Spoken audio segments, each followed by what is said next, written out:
play this sport. Through baseball, I've been able to help others and touch people's lives. It's always been amazing to me that playing a child's game can bring so much joy to myself and the fans. So it's only right that I'm playing on the world's greatest stage. Ever since I put the uniform on, something about the pinstripes feels like a perfect fit. That one's driven deep to right center field. Looking up, see ya! What a way to break in as a New York Yankee. I've been away for a little while, but now it's time to get back to work. Next on Yes.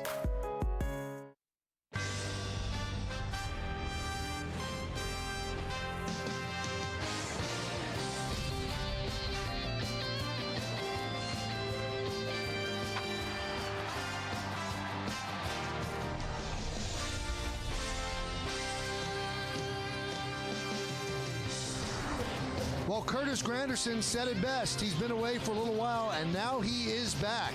Went on the DL May 1st. He's missed 24 games, but he's in the lineup tonight. And the Yankees have certainly missed his bat and also his defense. As tonight, the Yes Network presents New York Yankees baseball. It's the defending world champion New York Yankees against the Cleveland Indians in the first of 4 from Yankee Stadium in the Bronx. Hello, everybody, and welcome to Yankees Baseball. Along with Paul O'Neill, I'm Michael Kay. Everybody here at the Yes Network wishes you a great holiday weekend. Enjoy yourself, and thank you for starting it with us with the Yankees against the Indians. You know, Curtis Granderson's very excited, Paul, and it's a guy that the Yankees have missed. They've missed his bat, they've missed his leadership, they missed his defense, and now he's back. Well, when you're traded over, and this is not a major trade, you're traded to the New York Yankees, and he got off to a good start, here in Boston in the opening series. He hits a home run, and everything seemed to be going well. Then all of a sudden you come down with an injury, and a bad injury if you use your legs, which Granderson does, especially defensively. So, anytime you're affected as a player that uses his speed, look at this, Michael, this kind of looks like you going to first base, but, pull the groin muscle, we're going to know immediately how he has in his return if he can use his legs. 24 games the Yankees have missed him. He is back in the lineup. Let's look at tonight's New York Lottery pitching matchup. Fausto Carmona goes for the Indians, 4-2, 3.45. Phil Hughes, 5-1, 2.72, gets the start for the Yankees, and Hughes seems like he's leveling off just a bit, Paul. Well, you're going to have that. I mean, here's a guy that had an unbelievable year last year in the bullpen, had to go to spring training, make the team as a starter, got off to a great start, used his time last year with Mariano to learn the cutter. All of a sudden, you realize that, you are going to lose some games. This is a bounce-back game for him today to get back on a roll. And against the Mets in his last start, it didn't seem as if he could put people away, and he's going to try to do that tonight against the Indians. Robinson Cano is red hot. One of the hot. You wouldn't send a kid with a garden hose to put out a 5-alarm fire. So when you get hit by bed bugs, stop kidding around. Call Bell Environmental, the experts you can trust. Roscoe, our bed bug sniffing dog, will find the problem, and our instant freeze will fix it. Bell Environmental treats your home or office without harmful chemicals or damage to your belongings. Safe and thorough. That's Bell Environmental, the professionals you can trust. Class, pass your test forward. See what happens when kids go to school with the flu? They can easily pass their germs to everyone in the classroom. To keep them healthy, make sure kids get the seasonal flu vaccine right now and novel H1N1 vaccine when it's available. If they're sick, keep them home and teach them to wash their hands often or use hand sanitizer to reduce the spread of germs. A message from your state and local health departments to know what to do about the flu. Dish Network claims to have the latest technology. Seriously? Did you know that many Dish customers actually need 2 dishes? That's right, 2 dishes to get all their HD channels. What's up with that? With DirecTV, you get all our HD channels and our Emmy Award-winning technology without ever needing a second dish on your roof. So don't be fooled by Dish Network. When you compare, DirecTV wins every time. Only on Yes.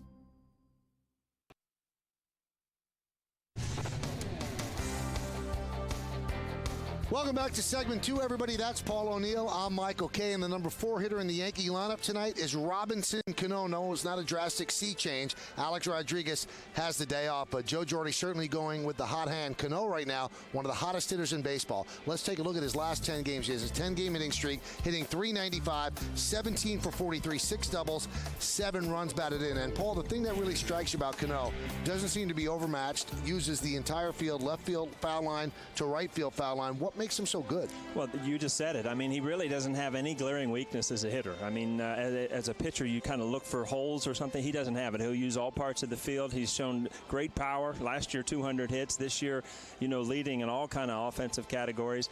He's the best second baseman in the American League, in my opinion, and probably one of the best 10 players in the league at this point. Now, I kind of tipped my hand before because you know where he's batting, so we've got that coming up. You'll know everything that's going on with this game as we get you set up for the Yankees and the Indians. Phil Hughes is going to be on the mound, and, of course, the captain is going to be leading off. Lineups, first pitch, baseball, next on Yes.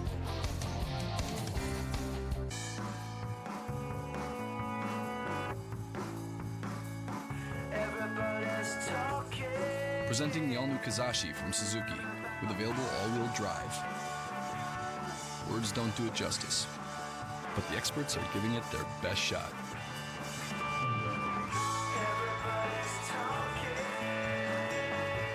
Buy any Suzuki model now and get free gas for the whole summer. Let's take the garden into our own hands. Soak our yards in color. Get our hands a little busier, our dollars a little stronger, and our thinking a little greener. Let's grab all the bags and all the plants and all the latest tools out there so we can turn all these savings into more colorful shades of doing. More saving, more doing. That's the power of the Home Depot. We've made a special buy on 32-quart Miracle Grow Moisture Control Potting Mix for just $8.97. I was just driving around, minding my own business. When it came out of nowhere. Suddenly there were lights all around me. I'm like, they're coming for me. Yeah, it was crazy. I just never thought they'd find me. Not out here. It doesn't matter where you drive. If you don't buckle up, you will get caught. Cops are cracking down all across the country. Click it or ticket.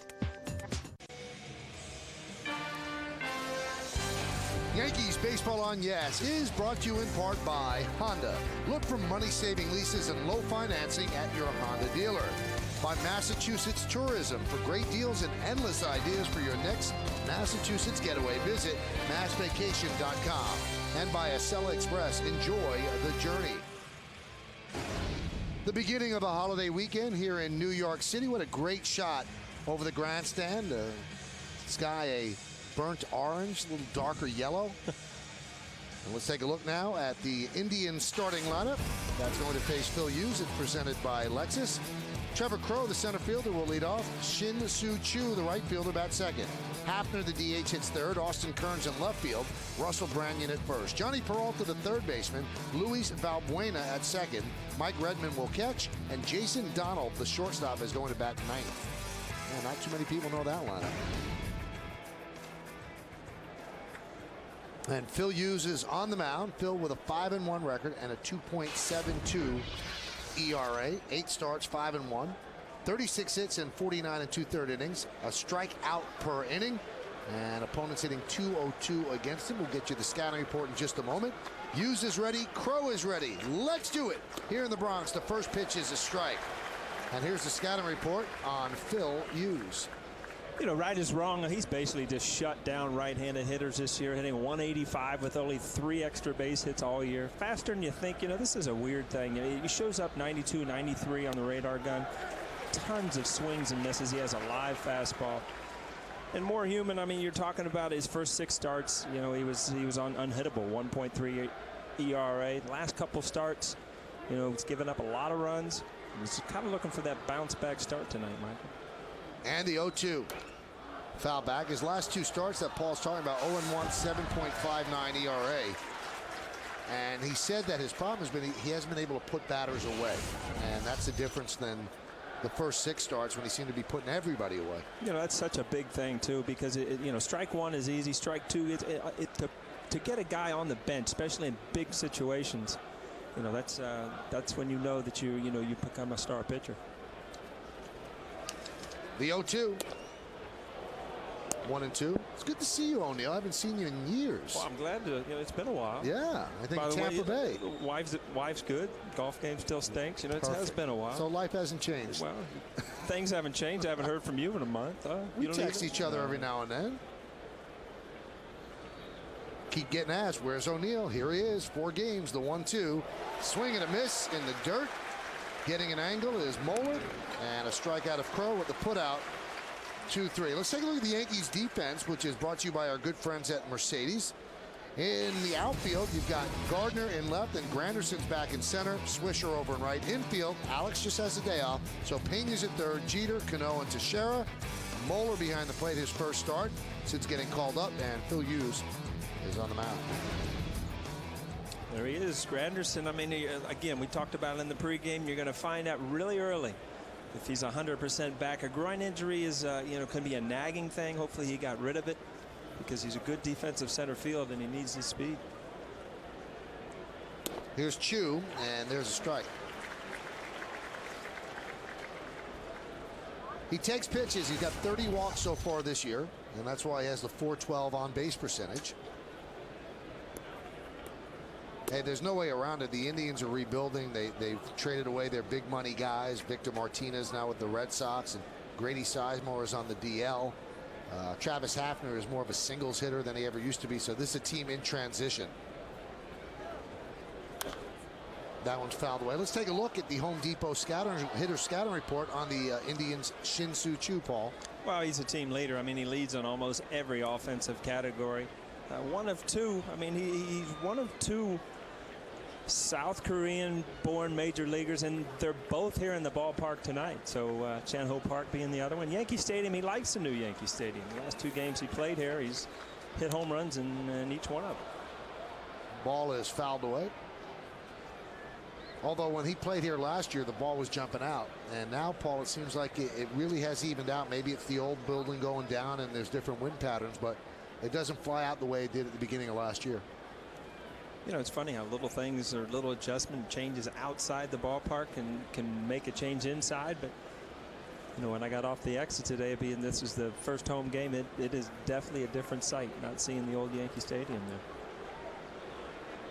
there. 1-2. Now, I know you're a big tough guy, the Warrior and all that, but when you came off the exit and you saw that ballpark wasn't there, did you feel a little sad? You know what?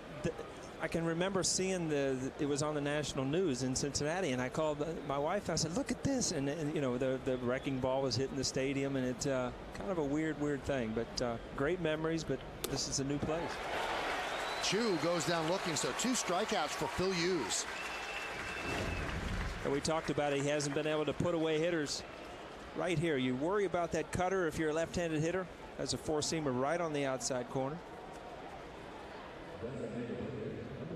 He's putting people away for sure. That was a great pitch and nicely framed by Moeller. Now you talk about rebuilding and the youthful team, and you know, if I look at your scorebook, it's all made up. Basically, I can't look at mine because I don't have one. But on paper, you know, the Yankees coming into a 4-game series against a team like this, you need to play hard and win these games. Pitch to Hafner is low. Now Hafner carries a 12-game hitting streak into this series, 17 for 45, and you see his numbers, 400 on base percentage, but this is a different player than the one the Indians signed that long-term deal for. And the bottom line is, Paul, he doesn't have the power that he once had. He's really a singles hitter. Yeah, he's had injuries over the years, but again, this was a guy that was feared from other teams years ago. That this is a guy you want to pitch around, and you look at the on-base percentage. Obviously, this is a guy they continue to pitch around because of the youth in this lineup. But his production has gone down progressively. He's looking to try to turn things around and help younger kids understand how to hit in certain situations. And this is going to be a tough summer for a couple of the veteran players. I think they're just thrilled to have him in the lineup because, I mean, the last couple of years he just couldn't stay healthy. So even if he's a singles hitter, at least he's in the lineup. And that does give leadership to the younger players.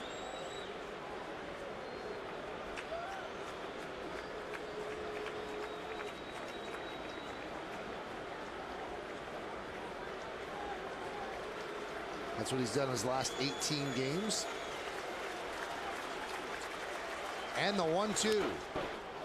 Wow, did he get around quickly on that? And if there wasn't a fence in front of the Yankee dugout, somebody would have gone down.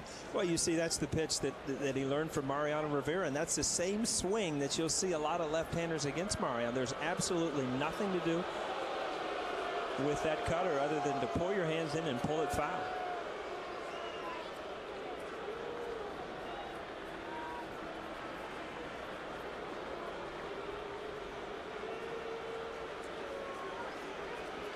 And the 1-2.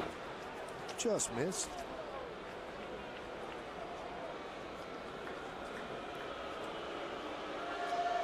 Indians 2-14 in series openers this year. Indians are 17-28, and they're at the bottom of the American League Central. And it's been a quick fall. A couple of years ago, they were one game away from going to the World Series against the Red Sox. Had a 3-1 lead, but gave it away. That was in 2007, and here they are now. The 2-2 fouled away. You see that 93 miles an hour. We talked about it in the pregame. I mean, Phil Hughes, he can go after people in fastball counts. He has enough life at the end of that fastball that people foul it off or miss it. It's an important thing for a pitcher to know that in a fastball count, he can still get away with throwing a fastball.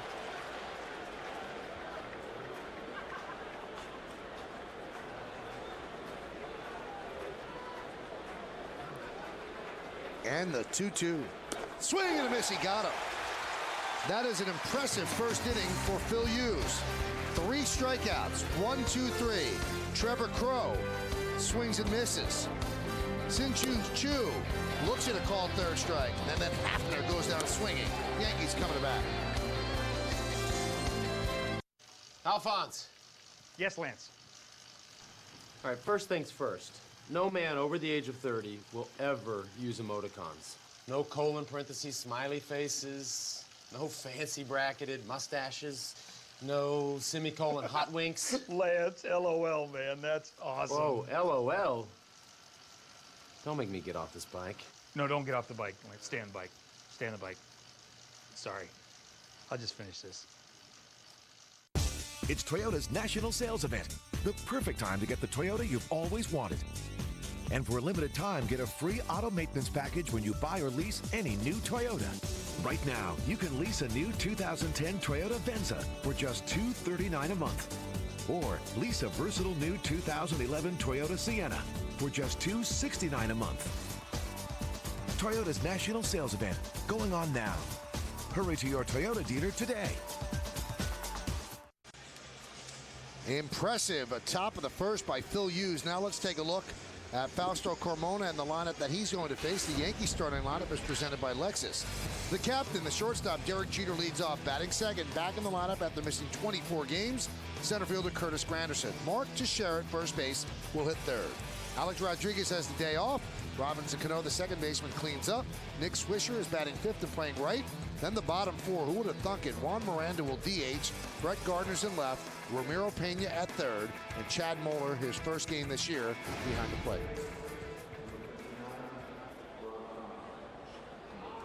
So Derek Jeter is getting himself ready. And here are the numbers on Fausto Carmona. 9 starts, 4 and 2, 3.45.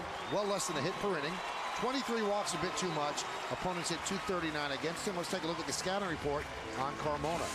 Well, Carmona last year, after having some great years before, had a really bad year with his kind of stuff. 5 and 12. He averaged 5 walks, much less this year. He's down to 3.6. You know, worms beware. He's got a great sinker. He's a sinker ball pitcher. Basically, if you get the ball in the air, he's made a mistake. And you know, link to the past. I mean, everybody remembers the infamous bug game in Cleveland in the ALDS. Carmona pitched 9 innings that night with 1 earned run. That was the top of his game. You remember where you were when the bugs hit? Because I do. I was in the tunnel down there. I was standing with you in the tunnel. We were watching on TV. No bugs got us. That's right. We were ready to go on the field, and then the game kept going on and on. That doesn't say much for us, Mike, when we're hiding from bugs down in the tunnel. No, we weren't hiding. It's just it was a fortuitous place to be at that time. You were in there looking for the raid can. You're not the off. Yeah. Count 1-1. Jeter can breathe a little bit of a sigh of relief. He was very nervous yesterday in Minneapolis that he was going to find out who won American Idol. He's a huge American Idol fan. He did not want to know who won. So every time he'd get on base, he told Morneau, don't tell me who won American Idol. If he'd go to second base to Hudson, don't tell me who won American Idol. So he watched the tape, and now he knows. That's funny, because I thought that you had to be like retired and married with kids like I am. That, you know, you sit on the couch and you watch American Idol. That's like the big night of the week. But Jeet was in it.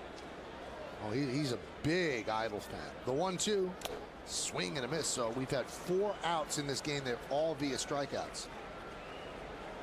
And Jeter was not happy that Crystal Bauer Sox did not win, and he's not happy with this either. You know, it's funny, because if you think about that show, Jeet might have been thinking about the show, see? Swung right through the pitch. But, you know, Bauer Sox, you were talking about, didn't win, and she won the final. But the whole, it's kind of like a sports team. You know, you lose one game, but that doesn't mean that, you know, you're not the best team out there. And, you know, popularity is a neat thing in that show. That's what it's all about. And here is Granderson coming back off the DL. That strained left groin went down on May 1st, missed 24 games. Yankees thought he'd miss a month, so he's a little ahead of schedule. And here he is, and he's an important guy in this lineup. Yankees really don't have a number 2 hitter right now. With Nick Johnson down, Brett Gardner's been serving that role, but they'd like Granderson to be able to do it. How tough is it to be injured and watch your team and be disconnected from your team? Especially not even with early them? in the year, because you see everybody's numbers starting to pile up, and you're not. And coming over in a trade, obviously you want to get off to a great start, which, you know, he had done some good things. And, you know, it's not just the games that you missed. That one is skied to center field, deep. Going back Crow, he has room. He'll make the play. You know, it's usually not all the game. You know, you miss 15, 20 games, but it's, you know, the week of getting back into the routine, so it can add a week to that comeback, and that's probably where he's going to be right now. Now Granderson's only making his 3rd career start in the 2-hole. He's been a leadoff hitter. And I asked Joe Girardi yesterday, would you have Gardner lead off and Jeter second, or Granderson lead off and Jeter second? And he said, I don't really want to mess with Jeter. Jeter's comfortable as the leadoff guy, and I don't want to play around with that. You know, it's funny, too, because if you called Derek in the office and you said, you know, how's this, let me go through this and see if it works for you, sure, he'd agree to it and hit second, third, whatever. But, you know, your veteran players, he's so accustomed to coming to the ballpark, putting his uniform on, leading off. You don't want to mess with certain things on a team. The 1-0. Well, the Indians have a big shift against Teixeira, somewhat reminiscent of what the Rays did to him. So 3 infielders on the right side, and third baseman Peralta shades up the middle. 2-0. Now Teixeira looked like he started to come around. The end of the second game against the Twins, had some good swings last night. The Yankees are hoping that he's about to snap out of this, hitting just .216. And he grounds it into the teeth of the shift from short right field. Valbuena makes the play, and Carmona retires the Yankees in order. 1, 2, 3. Sleepy's Memorial Holiday Mattress Sale is going on now. Get a Sealy Posturepedic Serta Perfect Sleep or a Simmons Beauty Rest mattress and box spring for half price, with queen sets starting at $3.99. Plus, get a free Snap camcorder or iPod clock radio, only at Sleepy's.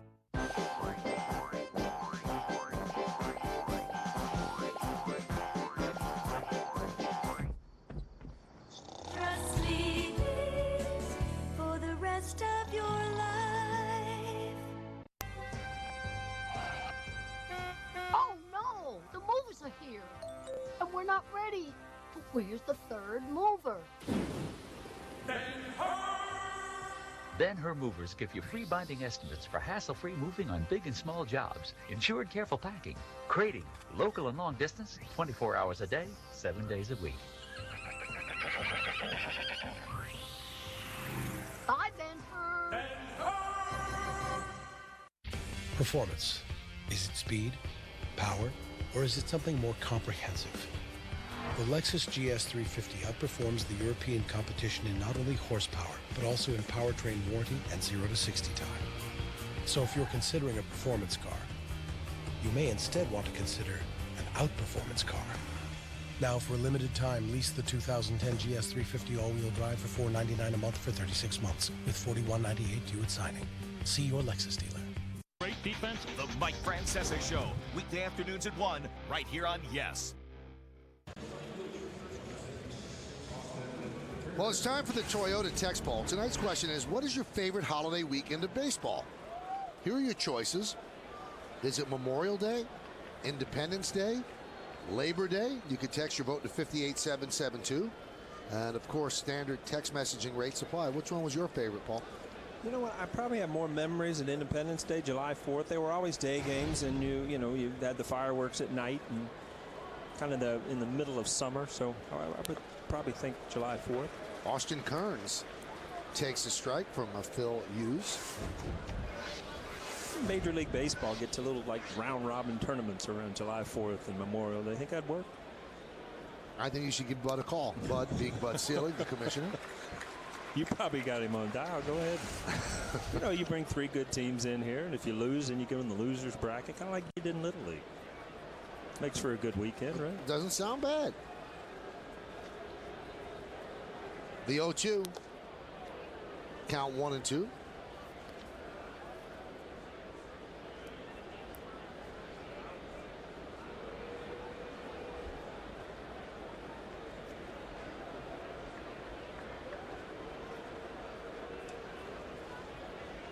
And the pitch. Swing and a miss. 4 strikeouts in a row for Phil Hughes. He is dealing. Well, again, I mean, you've seen his cutter. You've seen his fastball. You'll see a good curveball right here. This is one of those nights as an opposing hitter, you think, you got to hit him early in the count. He's got all 3 of his pitches. You don't want to get in a strikeout count. Try to put the ball in play early. Here's Russell Branyan.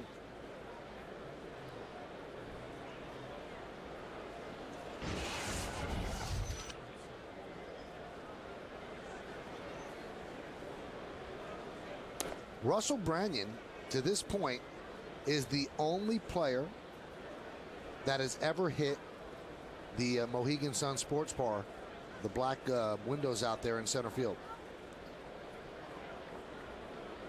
And he did that with Seattle. And let's take a look at when it happened. It was early last year. But he went yard in a big way. Wow. That's why he's here. I mean, here's a guy with tremendous power. Doesn't fit in on a lot of, like championship teams because of some things he does. But, I mean, he's always had great power. Fun for fans to see guys like that. Got the ability to hit the ball 450 feet. So the count 2-1. And there's a shot of the Mohegan Sun Sports Bar. Situated in center field in Yankee Stadium, the Mohegan Sun Sports Bar is a great place to gather and enjoy the game. Mohegan Sun, a world at play. Popped up. Pena gives it a look, but runs out of room. Alex Rodriguez, the last homestand, gave it a try of going up against the windows, and he just hit the blue part underneath the windows, maybe about an inch or 2 below.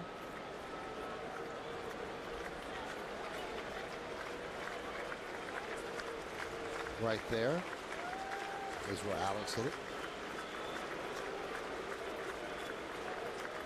And that's where Posada hit a ball this year.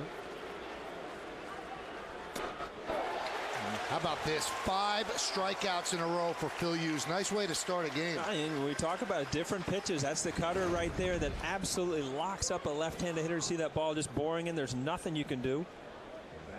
Your only chance is to foul it off and hope he misses on the next pitch. But so far, so good for Phil Hughes. That ball ended up in the left-handed batter's box. And, that cutter that Mariano, that's what happens when you hang out with the greatest closer in the world last year. You learn how to throw a good cutter. Well, Hafner seems a little bit perplexed. A little confused on how we're going to put the ball in play. Pitch to Peralta is a strike. The home plate umpire is Kerwin Danley. Peralta 7 hits in his last 29 at-bats. And the 0-1. Hey, how about that? They finally hit the ball, but a fly ball to Granderson. And he'll put it away. So 6 in a row for Phil Hughes. 1-2-3, 1-2-3. With 5 strikeouts, we go to the bottom of the second inning. The 2009 New York Yankees are world champions. Come out to Yankee Stadium in 2010 to see the 27-time world champion New York Yankees in action. Don't miss Collectible Cup Night on Wednesday, June 2nd, when the Yankees play the Orioles. The first 25,000 fans in attendance will receive a 27-time world champions collectible cup, courtesy of Premio Foods. In 2010, come home to Yankee Stadium, the home of champions. Lungs are made up of millions of tiny air sacs. Chemicals in tobacco smoke destroy them. The result is emphysema, a disease that gradually starves the victim of oxygen. If you smoke cigarettes, you already have some of this lung damage. Every smoker does. Quit smoking today, before it's too late. For help, call 311 or 1-866-NY-QUITS or visit nysmokefree.com. Performance. Is it speed, power, or is it something more comprehensive? The Lexus GS350 outperforms the European competition in not only horsepower, but also in powertrain warranty and 0 to 60 time. So if you're considering a performance car, you may instead want to consider an outperformance car. Now, for a limited time, lease the 2010 GS350 all-wheel drive for $499 a month for 36 months, with $41.98 due at signing. See your Lexus dealer. Alex Rodriguez has the night off, but the Indians defense does not. Let's take a look at the Indians defense, brought to you by Mercedes. In the outfield, you've got Austin Kearns, Trevor Crowe, and Shin-Soo Choo. That's left to right. Infield, Peralta, Donald, Valbuena, and Branyan. Third to first. Mike Redmond behind the plate, and Fausto Carmona is on the mound. Watching Hughes pitch early, Paul, does a team know right away, wow, this guy's going to be tough, and they go back and talk about it in the dugout? Well, you know that the guy came out of the bullpen ready to pitch. Obviously, you like I was saying, you want to hit early in the count. Now he's got 3 pitches that's working for him, and yeah, you know that a guy has his great stuff. It's going to be a tough night. Here's Cano. 10-game hitting streak for Cano. Third in the American League with a .342 batting average. You know, a lot of times you go 1-2-3, 1-2-3 the first couple innings, but not in the fashion that you've seen tonight. I mean, strikeout, curveball. I mean, just absolutely dominated the lineup so far. And Carmona sees that as well, so he knows he has to be on his game. Well, guys like Carmona knows that every time he takes the mound, he's got to be on his game. When you're on a team like this, especially as a starting pitcher, and a good one at that, you know that you can't give up a lot of extra runs. You're probably going to give up some unearned runs because of the youth out there, and you're playing the Yankees. You just got to stay within what you're supposed to do, and that's throw ground ball outs.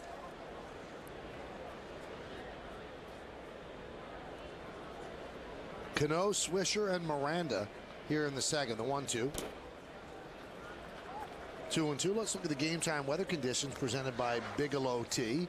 66 degrees, humidity 53%. Winds out of the south at 10 miles per hour. There's a chance of showers, which is not good. The sky looks great right now. A little cloudy, but okay. Lights are on. The 2-2. 3-2. You know, it's been a month since I heard that, Mike. I'm glad to see you still take pride in your weather report. Oh, it's big. Weather has never, ever been more important. Right. First thing you notice when you get out of bed in the morning. And the 3-2. Fouled away.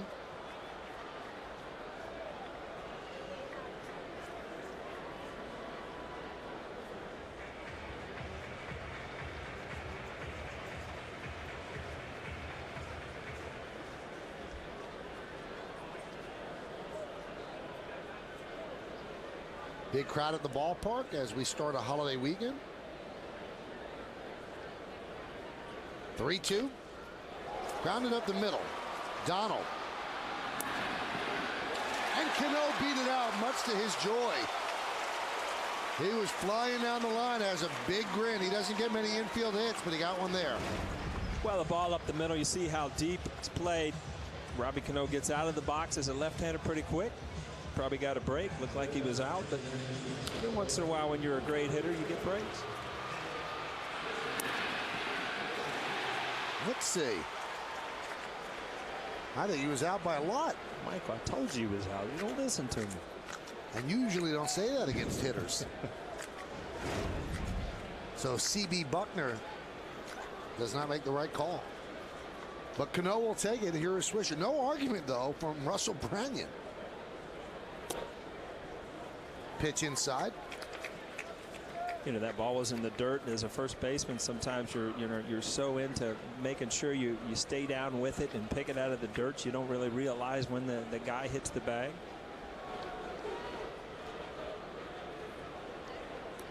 Let's take one more look at that play at first on the IOTV HD Super Shot. Well, it's in the glove, and the foot's not even down. How does Branyan not argue that? That one's drilled deep to right. Fair ball, it's gone. It is against the pole. A 2-run home run. Nick Swisher, and the Yankees lead 2-0.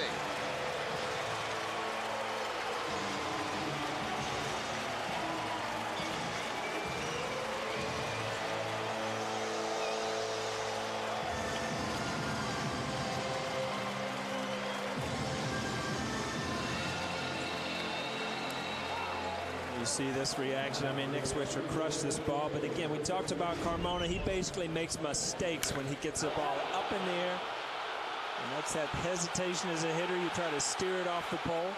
Nick Swisher, one of the hotter hitters power-wise in the Yankee lineup right now. Pitch to Miranda is outside. Let's take a look now at the Coors Light Cold Hard Blast. And pulls those hands in. You see the ball right off the barrel. And the game looks easy in slow motion, doesn't it? I'll tell you what, Paul. Now, that would not have made the upper deck, but that was high off the pole.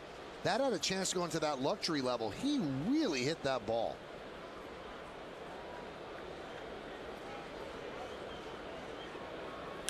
That one is crushed as well by Miranda. It's a base hit. Crow cuts the ball off in the gap, and a single for Juan Miranda.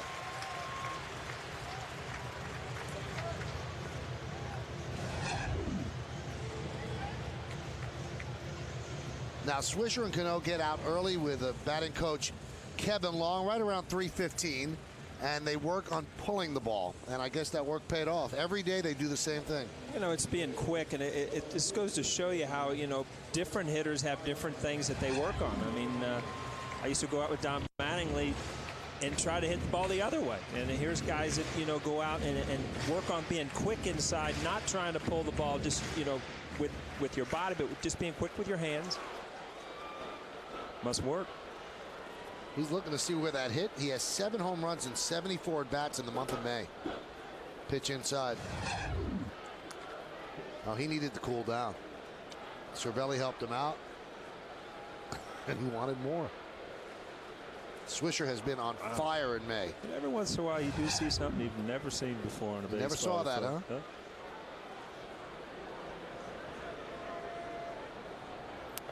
Talking to somebody in Minneapolis, you know, Nick Swisher comes off as larger than life. He's always laughing, always joking around. He knows where the camera is, but he does more off the field charity stuff without telling anybody than anybody in the organization. It's unbelievable, and he doesn't want people to know, and probably wouldn't like that I'm even telling the story. That one's grounded to short from Gardner. There's one. No chance to get him. He was getting out of a cab yesterday in Minneapolis about 1 o'clock in the afternoon. And somebody asked him, well, where are you coming from? What, you just you have a good lunch? He goes, no, I went to a hospital to visit a sick kid. He does that all the time. And that's a side of him that people really don't know that much about because he doesn't want you to know about it. But he told me the other day, he said, I appreciate being a big leaguer. He said, sometimes people don't understand what you could do for people and how you can make people happy and how you could be happy. He goes, I love every day that I'm here. You know what? It is funny because you say, I appreciate being a major leaguer, and that comes from somebody that has been a baseball player their whole life. It's not a guy that picked it up late, became a great athlete, and ended up in the major leagues. It's a kid who dreamed about being in the major leagues, that played Little League since he's been 9 years old, and is living out a dream. And not every player in the major leagues grows up that way. And he grew up with a major league dad, Steve Swisher. So he knew exactly what he wanted to be, and he's worked at it, and he's got a championship ring. Pena fouls it back. I asked him about that, too. I said, as a ball player, does it give you a different perspective? He goes, you can't believe how it changes your life. He said, you wake up in the morning, you feel different because you're a champion. He goes, sometimes I look at that ring, I can't believe it. He goes, you're really a champion. He goes, and you do it with the Yankees, it doesn't get much better. It was funny. I was talking to Brian Cashman today, and the Indians were stretching, and Duncan being on the other side. They were talking about the ring and what an impressive ring it was. And I haven't seen one yet. That one is grounded back to the pitcher. There's one on to first. It's a double play. So 1-6-3. So as we go to break, let's take one more look at Nick Swisher's prodigious blast right down the right field line. He absolutely crushed it. High up on the pole, it was worth 2 runs. 2-0 Yanks. 27 championships, a new era, a new decade, dreams of a new dynasty, armed for a fight, loaded with power. Indians, Yankees. Complete coverage starts tomorrow at noon, only on Yes. You know what I love about my CRV? I love that whatever I'm thinking about, I can do.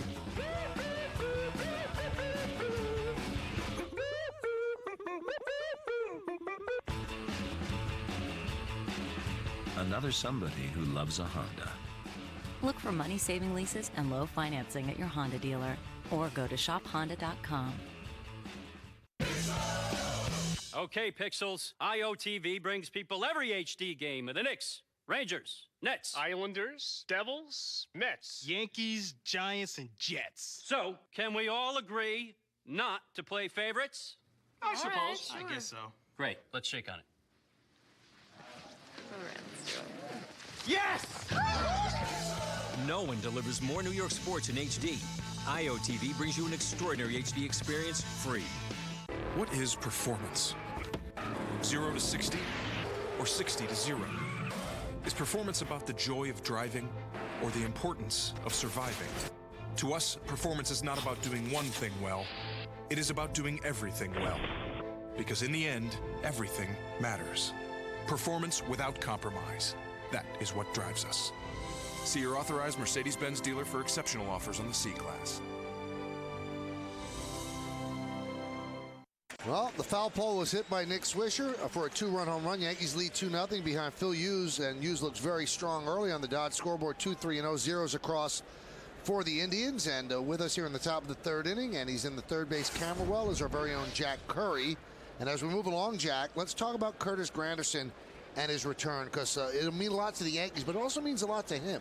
Yeah, Michael, he's played a lot of games in the major leagues, and I can't imagine that he was more excited than he was before today's game. As a group of writers crowded around him to get a little pregame comment, pregame interview, he was kind of doing inventory. Got my batting gloves, I have my glove, I have my hat. And when somebody said, you got everything? And he just said, I just want to make sure as soon as I'm done with you guys, I can get on the field.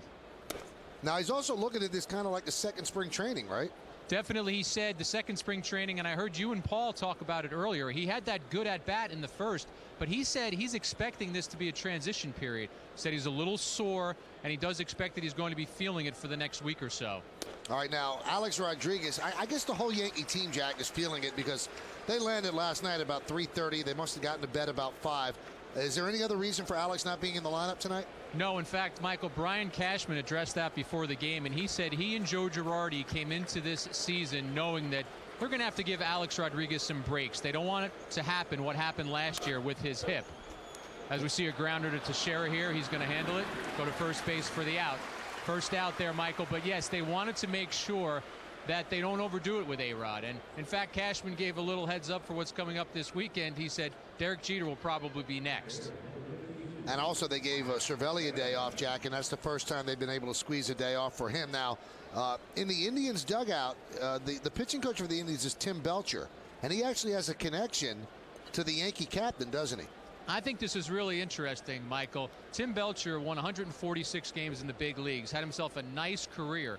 But last year, all of a sudden, his phone started ringing because as Derek Jeter was getting closer to Lou Gehrig's all-time hit record with the Yankees, people did a little research, myself included, and found out that Tim Belcher gave up Derek Jeter's first hit. So all of a sudden, Tim Belcher started fielding phone calls about a game he probably didn't really remember that much back in May of 1995 and what it was like to face this kid and the hit that he gave up. And Belcher said on May 30th, 95, he just remembers he hung a split. It was a splitter that didn't dive. Jeter had a single on it, and Michael, we know a lot more followed after that first hit. You remember that hit, don't you, Paul? I remember Jeet being called up, and he really hadn't changed that much. The excitement of playing the game, and pretty neat. Now, there was some sadness today, Jack, because a very popular major leaguer had a funeral in New York, and that was Jose Lima, and a couple of the Yankees actually attended. Right, Tony Pena. I talked to the coach, Tony Pena, and Robinson Cano were both there. And Pena, Michael, as I was talking to him about it, he got broken up. He described it as a very emotional scene. He told me that David Ortiz was there, and he just said he couldn't even put a figure on how many people attended this funeral service. And then he said to me, I can't even imagine what it's going to be like in the Dominican Republic. This guy was so popular, they may have to shut down the country for the day. And I'll tell you what, Michael, there's a connection with Lima on the Indian side. Lima was a winter league, winter ball teammate of Fausto Carmona during this winter, and he actually takes some credit for helping him with some mechanics this year. Nice play there by Teixeira as Redmond is retired. Jack, we'll talk to you on the post-game show. Good job. Thanks a lot, guys. Can you believe that and you'll take one more look at this play out the bat of Redmond. Good play by Teixeira, and he will flip it to Hughes covering. It's hard to believe Jose Lima at the age of 37 has passed away, and he was so full of life as a player and enjoyed every single day, it seemed like. You're right. I mean, and those are the stories that all of a sudden you take a double take out, and you're looking at the TV, and this couldn't happen, it can happen, but it does happen, and it really puts in perspective that players now, ex-players, whatever, they're people, and they go through the same things that everybody else does. This assignment thing is cool. We just put people on assignment, and you like that? Usually Kim Jones out there doing something. You want to do that tomorrow? Yeah, you better shape up. I'm going on assignment. That's what I'm going to do. I don't know where I'm going to go out there, but yeah, you could just do remotes from Ohio. look for young talent like Turks and Caicos or something like that. That's where we get a lot of our young broadcasters in Turks and Caicos. The 0-1. Jason Donald fouls up. Jason Donald actually came to the Indians in the deal that sent Cliff Lee to the Phillies. And so the Indians had to make those deals last year. Cliff Lee and Victor Martinez, and that's why the Indians are in the shape that they're in. You know, when you hear that number rebuild, that doesn't mean you're not good. You're young and you're not good.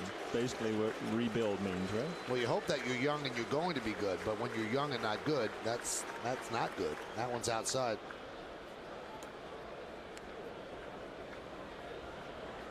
Here's the deal. Cliff Lee and Ben Francisco went to the Phillies from the Indians, and they got Jason Knapp, Carlos Carrasco, two pitchers. Jason Donald, the shortstop you're seeing now, and Lou Morrison, the catcher. And he's their regular catcher, and he just has a day off. With Mike Redmond behind the plate for Carmona. He started behind the plate with Carmona each time this year. That one is rocketed down the left field line. It is a base hit. That'll go to the wall. Played out there by Gardner. And Jason Donald gets himself a two-out double. So that's the first hit against Phil Hughes. Well, you saw Hughes really miss on a couple curveballs. One for a ball, but this one hung right over the plate. Really the first hanging curveball he's left out over the plate, and that's what happens. I don't care who you're playing. Major league hitters are going to hit that pitch. Ball bullet right down the line.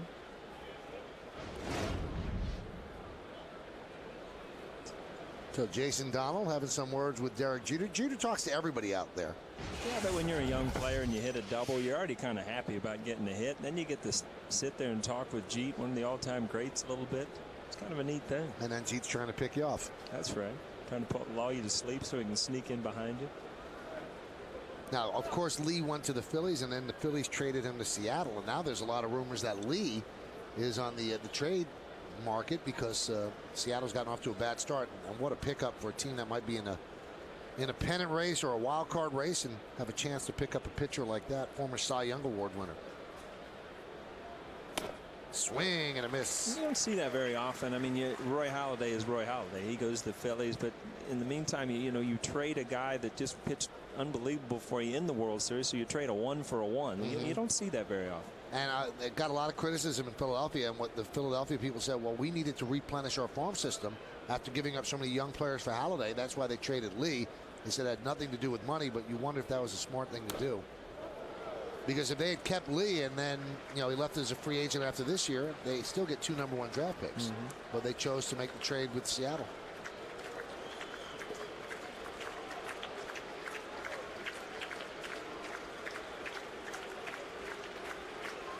And the reason you're seeing Donald play is as Drupal Cabrera, the shortstop, is injured. Shattered a forearm with Johnny Peralta, and he's going to be out 2 months as Drupal Cabrera. Yeah, it's one of those guys you see on this 60-day DL, and you know that could be a little more than expected. And you see the injuries. I mean, Grady Sizemore here, he's your poster child for the Indians. He's a guy that people will come to see, and you see this. Knew immediately something wasn't right. You know, Cabrera hit 300 last year. He's a good player. One of those guys that you're trying to build around, and all of a sudden, you know, it's an injury you'll come back from, but it's time, and time is learning and becoming part of this organization. The 0-2. Boy, that looked painful. Yeah, I mean, anytime you get your glove caught under you and a broken wrist or broken bone in your forearm, it is. See Phil Hughes missing with some curveballs where, you know, in the first couple innings where he was striking guys out as soon as they got up to the plate. I mean, he had that good curveball for strikes. Now he's hung a couple of them, thrown a couple in the dirt.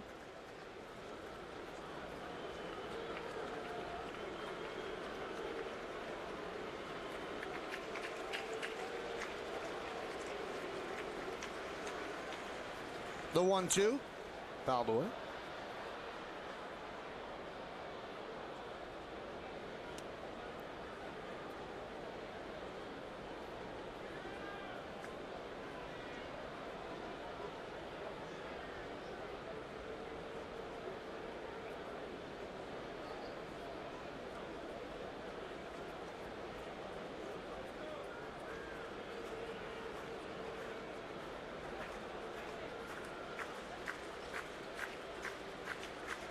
The 1-2 pitch. Line drive caught by Teixeira. So Hughes hit a little bit harder in that inning. Where the Indians don't score, no runs a hit, no errors, 1 man left. We go to the bottom of the third. 2-0 Yanks. This part is warthog tusk. This part, solid titanium. There are only 49 others like it in the entire world. It's damaged steel, the same kind they use in sword making. It reproduces frequencies only dogs can hear.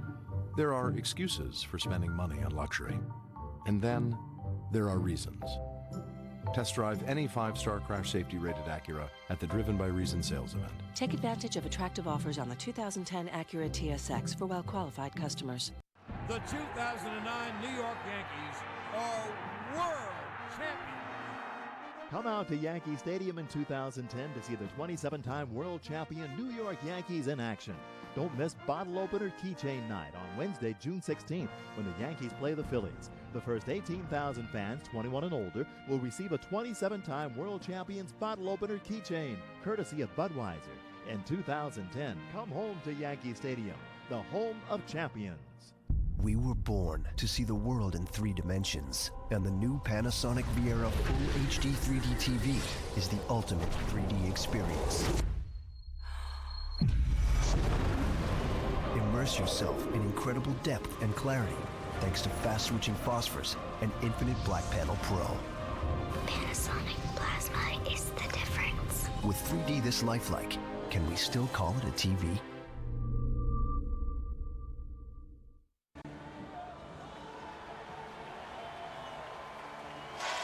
Paul O'Neill getting an ovation here at the stadium as they play the video, The Warrior, and he's on the big board. There you are on the big board, Paul. Used to be able to run out there. Look at you, big loping strides. Man, that doesn't look too good there. We got a better video than that. No, that's all they got. They actually had to colorize that, Paul. The tape is so old. Nice, yeah. Who would I face, Jim Cott out there or something? The Dodge scoreboard 2-0 Yankees, and Chad Moeller, his first at bat of the year with the Yanks. Chad went to spring training with the Orioles. Actually had a good spring training, hit 300 in 9 games, but they released him before the season began. Scranton Wilkes-Barre, and keeps popping up, huh? Yeah. And when Posada went down, they needed another catcher, and here he is.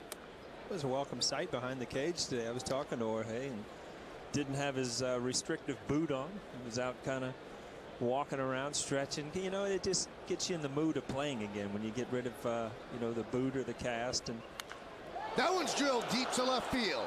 Fair ball, it is gone. It is foul. Would have been a nice way to re-enter the box score for Chad Moeller. You know, it's funny because, you know, you look at A-Rod and then, you know, Swisher, he's an everyday player. He gets to hit a home run. He hits the pole. You never get to play. You hook a ball, it just misses the pole. You know, it's like the everyday players get everything. Oh, is he hoping that thing is fair?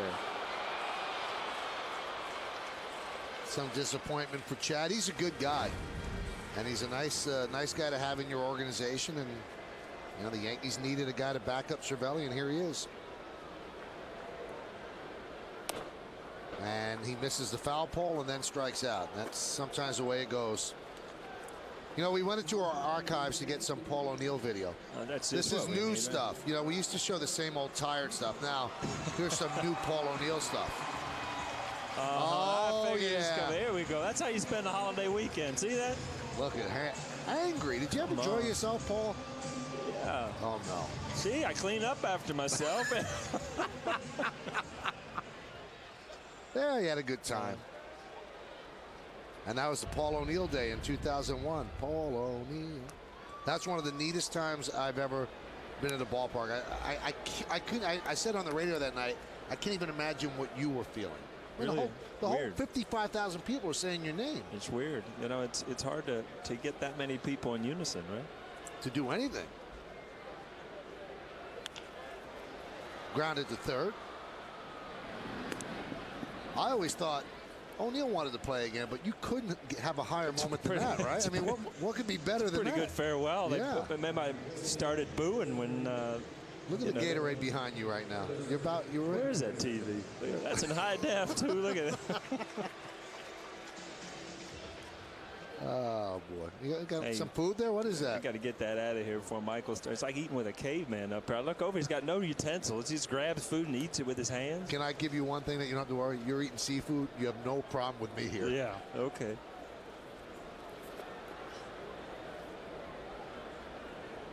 A piece of chicken you can eat with your hands. Doesn't mean I'm an Where? animal. Is that like a New York thing? You just grab it with your hands? Up in here, it's fine. It's not like a drumstick or something. You got a cutlet over there. So if it had a bone in it, it would be fine, because that would be the holder. Like Fred Flintstone up here.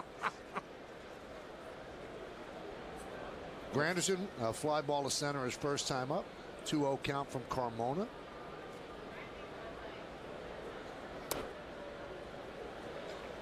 We talk about Granderson coming back, and it's a little adjustment, and these at bats where you see a lot of pitches can really help. And you go up and it just almost like relaxes you to have good at bats. There's a strike. I got the Pro Maple 48-204.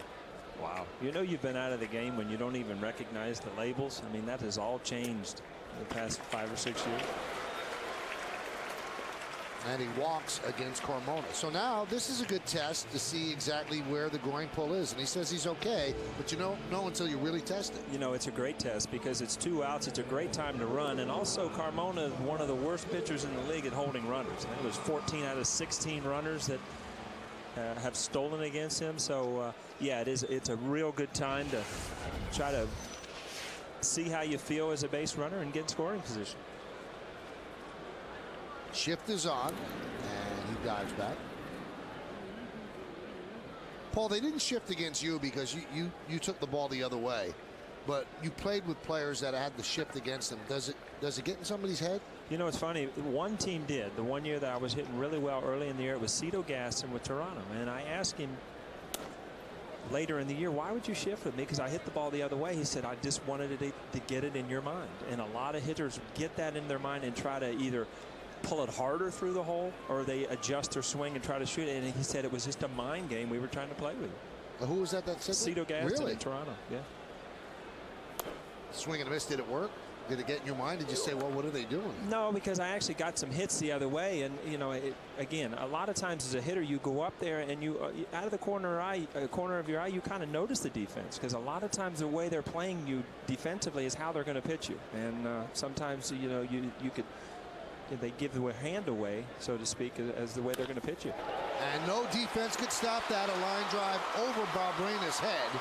Fielding it in the corner is Chu. Moving to third is Granderson. So a base hit through the shift for Mark Teixeira.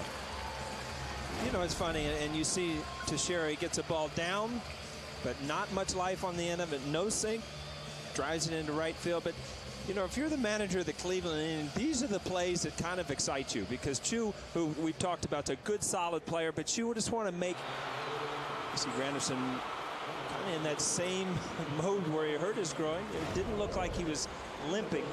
But back to my point, those are the plays that you know, the relay plays and where to throw. And when you have a young team, that you have to make sure that these guys learn and how to play the game right. So first and third for the Yanks, and here is Cano. Cano had an infield single up the middle, really, grabbed there by the shortstop Jason Donald. And Yankees feeling better about Teixeira's swing. He now has 7 hits in his last 20 at bats, so they feel that he's about to come out of it. And this is on the yes-mo. You like the swing? He gets jammed a little bit, but he gets extension. And again, in the yes-mo, it looks real easy. That ball has a lot of movement. Things have to happen real quickly at the plate, and then that slow motion really breaks it down to, you know, your flaws as a hitter.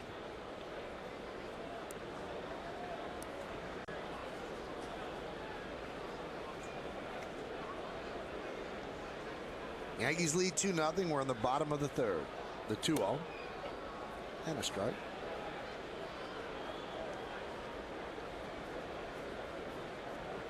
You see, Carmona, the pitches, I mean, if you went back on every hitter, the pitches that he gets his good sink, probably hasn't been a hitch yet, but when he leaves it out over the plate and it flattens out a little bit and he gets hit hard.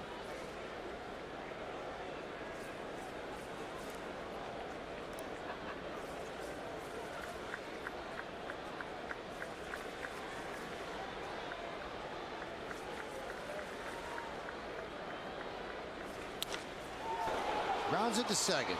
Valbuena over to Branyan, and that will do it. So the Yankees, no runs a hit, no errors, and 2 men left on base. We play 3. It's 2-0 Yankees. We'll find that out in the bottom of the 4th. Looks like one of those little mini helmet banks. Is that like a penny slot right there? That's Francisco Cervelli's big helmet.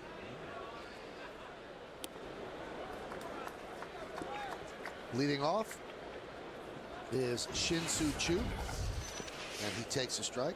Choo, Hafner, and Kearns against Phil Hughes. Swing and a miss. Choo's one of the guys that the organization has offered a contract and extension, and one guy that they want to try to lock up for the future. And, what's that one bad word that organizations see when they're talking contracts? Scott Boras. He's in the picture now. So that's Choo's agent. That's what I heard on the field today. That he fired his agent and he's on with Boras now.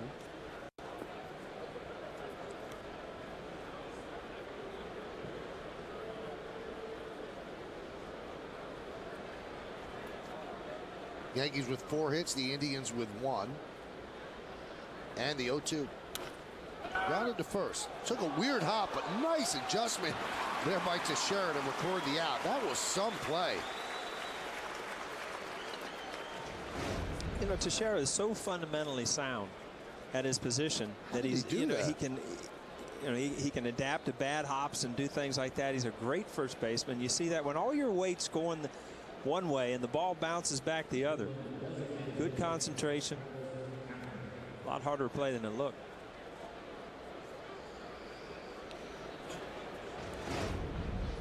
It hit something and kicked the other way. So here is Travis Hafner now. Hafner struck out in the first inning. A little bit of a shift against him, but the Yankees still have 2 infielders on the left side.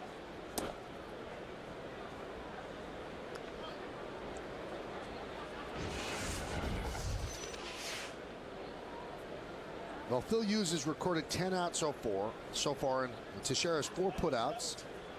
Hughes has 5 strikeouts and 1 fly ball to center.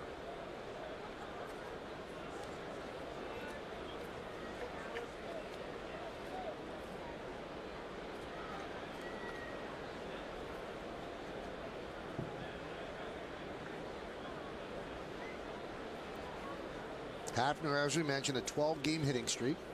His nickname is Pronk, and that means Project Donkey. Is that the Latin form of it, or how do we get Project Donkey out of Prunk? That's pretty much what they say. You don't want to investigate that kind of stuff too much. Travis Hafner ends up walking. Now let's check out what the Indians are about. The Indians team scouting report brought to you by Panasonic. Tell me what you know, Paul. I'll tell you, they got two big guys that they were counting on that are injured, and we talked about it. Grady Sizemore's on the disabled list. Cabrera, their shortstop with a broken arm. Rebuilding, Mike, we talked about that too. It means a lot of young players, and it's going to be a long summer, basically. New man in charge, Manny Atka. I mean, he's come over from the Nationals, and he's going to be the much more laid back than they said about Eric Wedge, and is used to going through summers where he's teaching along with trying to win major league games. That one's outside as Moeller goes out the talk. Can you imagine what Eric Wedge feels like? Again, one win away from going to the World Series, and they couldn't get that last win, and then it falls apart, and then the Indians say, we can't afford to pay these people, and they start trading off all their high salary people, and it goes from Eric Wedge to Manny Atka. And I always used to think of World Series and playoff games, and people say it's just a baseball game. You get to that point, it's not it changes people's lives when you win a World Series, a championship. A team can win at the end of the year just to get into the playoffs. It changes the whole feeling of the city around the team. It can come down to one or two pitches, a play. It's amazing how one game or one play can really affect how a season goes.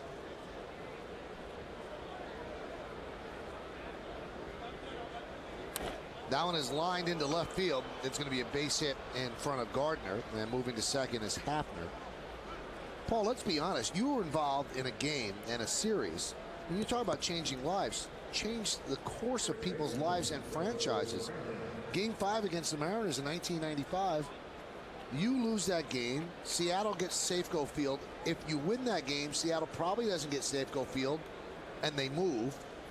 Joe Torre doesn't become manager of the Yankees if the Yankees win that game. Buck Showalter probably stays manager.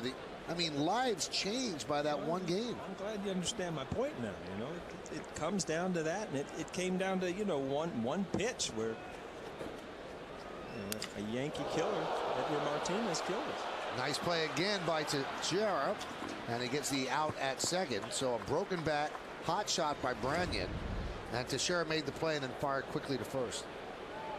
Or second, I'm sorry. I'll tell you what, that's a short hop there. And the weird thing about this play is you see the swing as a fielder, and you react immediately because you're used to it, and then the ball doesn't get there because it's a broken bat and it doesn't come off the bat as quick. We're going to see wood all over the place on the Mo here. I also think that Teixeira flinched a little because he, out of the corner of his eye, saw the bat coming toward him. Yeah. But stayed with it. A few things going on in your mind when you're a fielder, and the barrel's flying, the ball's flying, people are running the bases.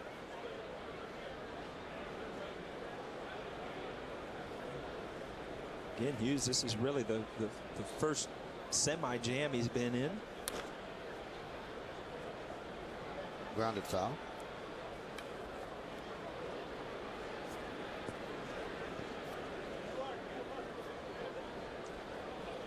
That's the kind of smile you get when you get a baseball. Yeah, nice. Oh, he's locked now. You got a fan now for 60 years. The funny thing is you can ask this kid 20 years from now, right, and he'll remember he got a foul ball at a Yankee game.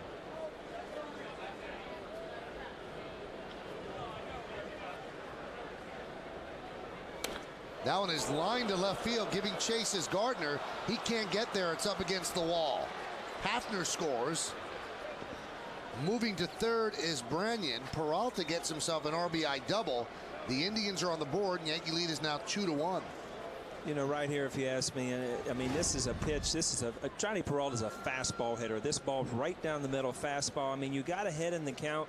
You got a lot to try to get himself out by. He has trouble with a good breaking ball, and you'll see right here, tries to sneak another fastball by him in a big situation. And Peralta, a veteran hitter, comes through.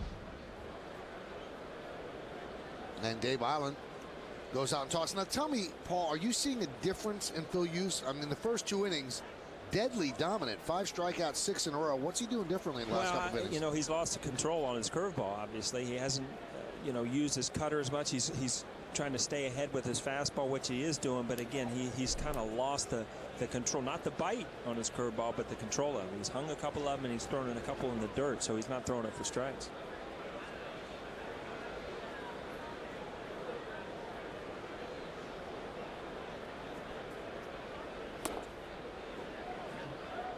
Now, the last 10 runs that Hughes has given up, they've all come with 2 outs, and that's what he was talking about with the Mets. He hasn't been able to put people away.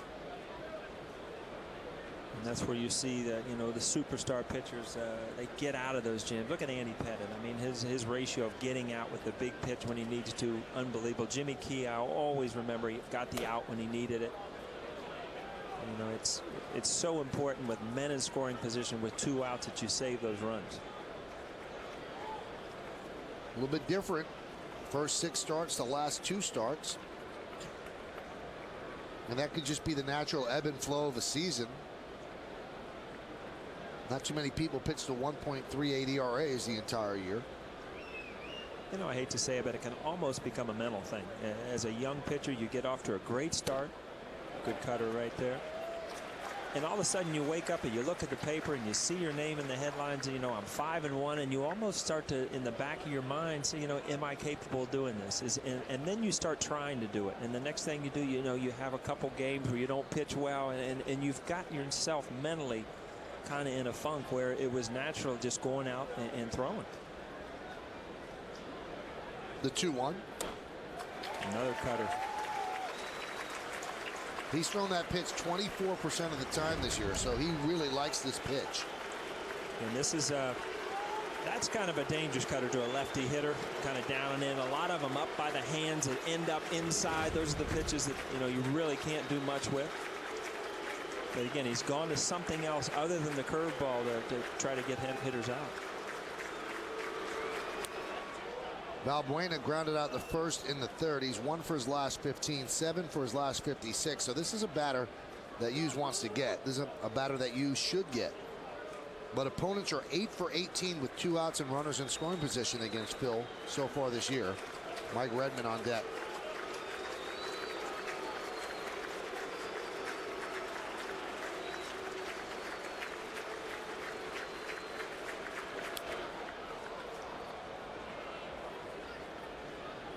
Well, Valbuena has to do anything to get in a run these days the way he's hitting, and he squeezed in a run.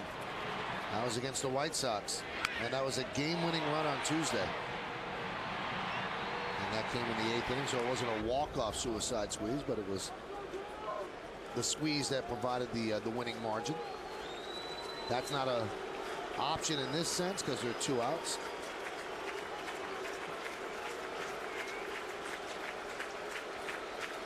Three-2. Fouled straight back here. And you see this count again. We talk about, he's kind of lost his curveball, and in a big situation here, he's gone nothing but fastballs and cutters. Where earlier in the game, if he needed a strikeout, he was going right to that curveball. For some reason or another, the last inning or two, he's kind of lost control of that strikeout pitch.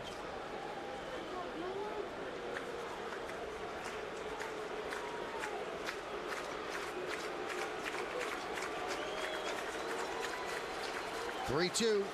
Strike 3. O'Neill called it. Hughes delivered it. Indians get a run. 2 hits and 2 left. Let's go to the bottom of the 4th. 2-1 Yanks. Season games at the new stadium. Who's the last team to win at least 70 of their first 100 games at the new stadium? And the answer is, let's say Atlanta. Indians. Wow. Oh, that's right. You guys beat them most of the 30 times, though. Not the important one, though, in '97. Huh?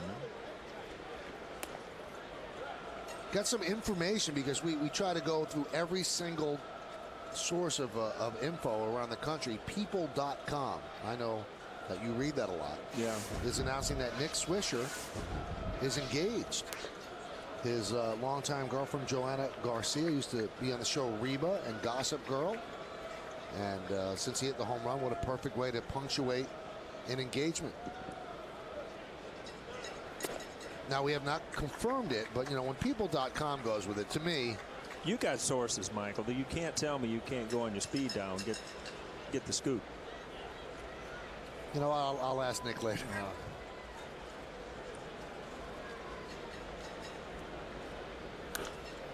Now, she's going to star his supposed fiance. Now, we know that she's his girlfriend. Star in a new ABC comedy, Better Together, this fall. Appearing this fall on ABC. You do it all, huh? You can promote the other network. Absolutely. Let's just be generous. The 3-1.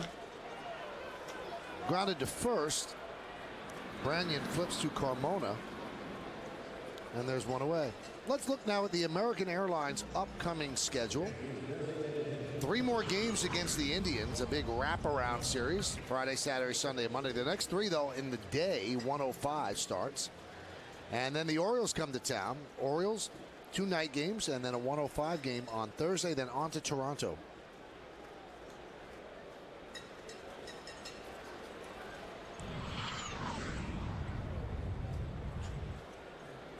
Here's Juan Miranda. Count 1-0. We get the whole O'Neill clan coming into town today, or just the wife? No, the kids, everything. Memorial Day weekend. You have a bigger entourage than Mick Jagger. It's unbelievable. Right. The 1-0. Foul back. My entourage all has the same last name. You know? Does that count? It counts. It's called a family. All right.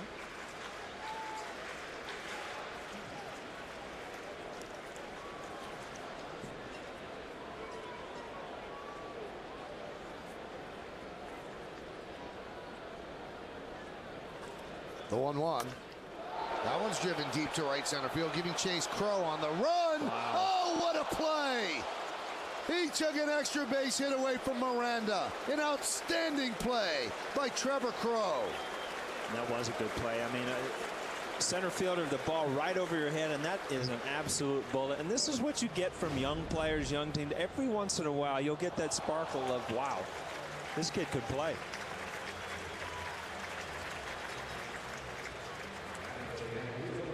Good jump on it, turned the right way. You know, the tough thing about that play is there was no air under the ball. It wasn't a fly ball. You know, it was a hard hit line drive, and usually those, you see Crow, it doesn't play a real deep center field. He got a great jump. Crow filling in for the injured Grady Sizemore.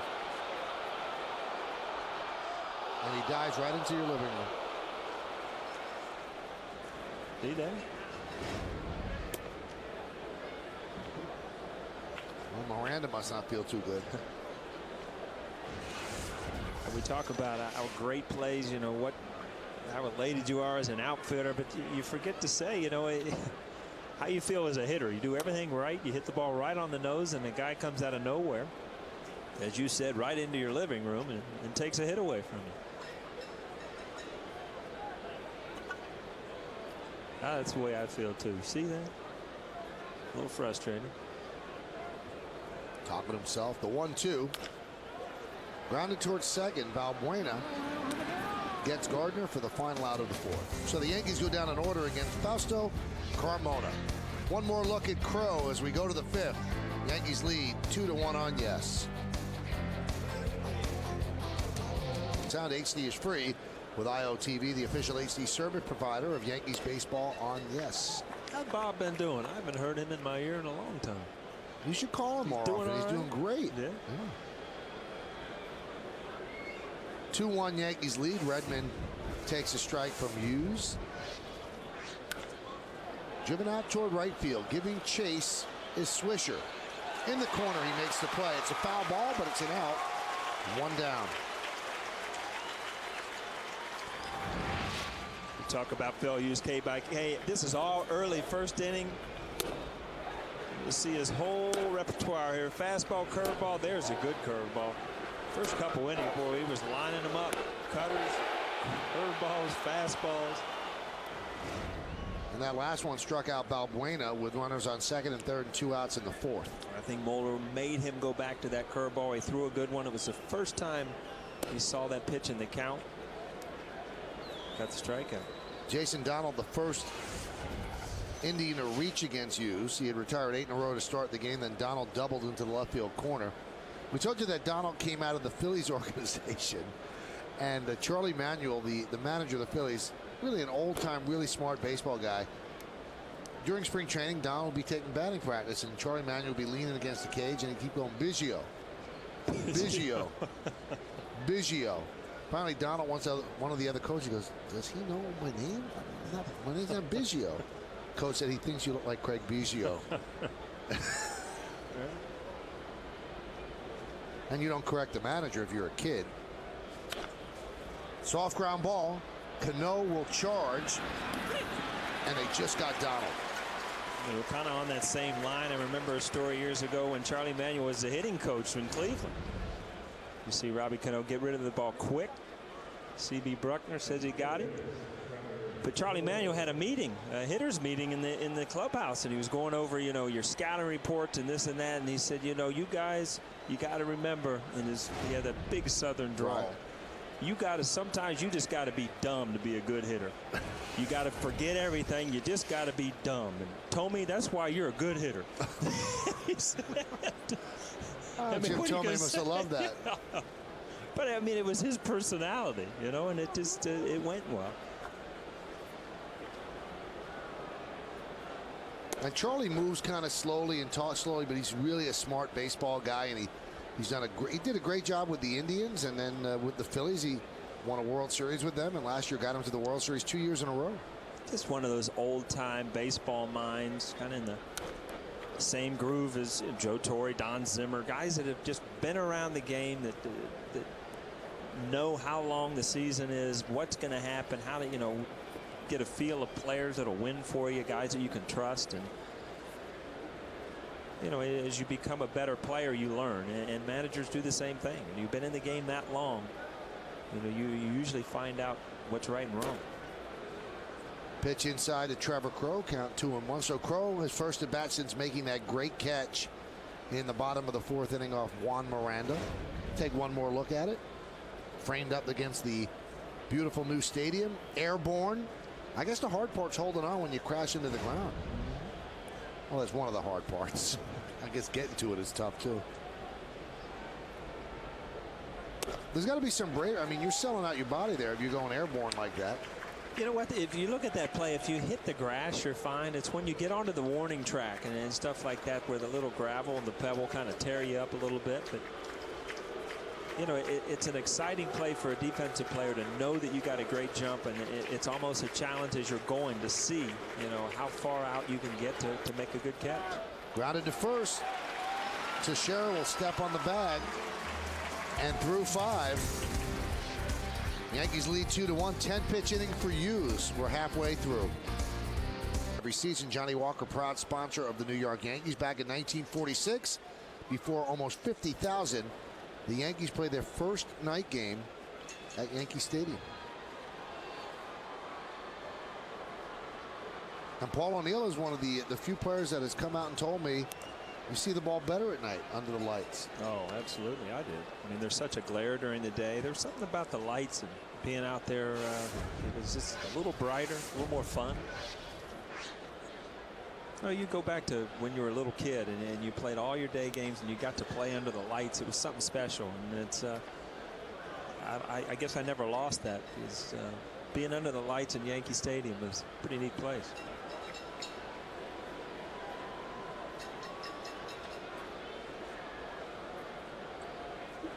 It'll be Pena, Moeller, and Jeter against Carmona. Fouled away. Carmona's a guy who doesn't like pitching at night. He has an ERA of 5.19 in night games, and in day games, 3.53. He's 11 games under 500 lifetime at night, and 9 games over in the day. You know, it's funny you said, if somebody just turned on the radio, you said, you got Pena, Moeller, and they're thinking, who am I watching tonight? And then, oh, Jeter's up. Oh, all right, I'm watching the Yankees tonight. If they turned on the radio, they wouldn't hear us. Well, you still got to give up who's hitting it. I told you, if you don't stop, I'm going on assignment up here. Would it take 5.5 innings if I'm ready to go? Oh my goodness, you got some games left. This is a 4-game set. Big one too. The 1-2. Shattered bat. Coming in and battling those lights that Paul loves so much is Shin-Soo Choo for the first out. And that's one of the problems with lights sometimes, Paul, that kind of line drive. There is a bank of lights that, it's a little looping line drive, not the hard hit ball. And you see that broken bat. You see Choo. We've talked about him. Good, solid player. You stay with it as long as you can. At the last instant, hopefully it comes out.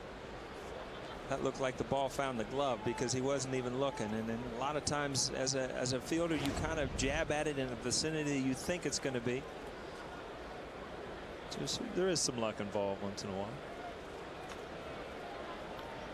But there's a way to do it, which leads you to Branch Rickey's old line, luck is the residue of design. There's a ground ball to third, Peralta.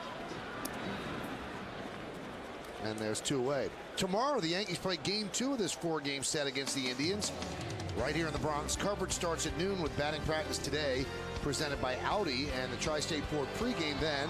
Paul and I are back with the call. Indians, Yankees, tomorrow at noon, only on Yes. It's supposed to be beautiful out tomorrow, too, right? Sunshine. That's the way Memorial Day weekend ought to be. What's Team K do for Memorial Day weekend? Team K's here working with you. That's it? Yeah. No big family barbecue or anything? Going to see Bon Jovi tomorrow night. I'll see you there. And then it's my sister's birthday on Sunday, so Team K goes out, takes her out to dinner. Impressive. Yeah.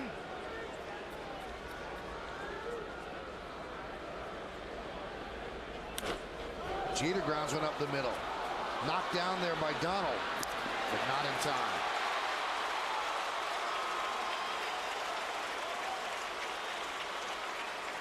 So he knocked it down and didn't have it right in his glove right away. That might have cost him the play right there. But he didn't roll that far away, Paul. No, he got a good kind of a ricochet, but again, with Jeet's speed, as quick as he gets out of the box as a right-handed hitter. Pretty close. Another close play. C.B. Bruckner's in a good mood out there tonight.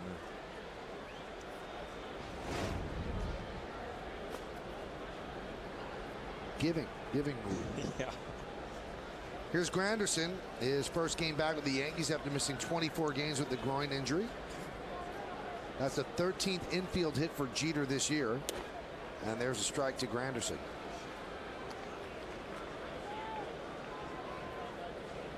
Now, before he went on the DL, Granderson was struggling. He was 4 for his last 37.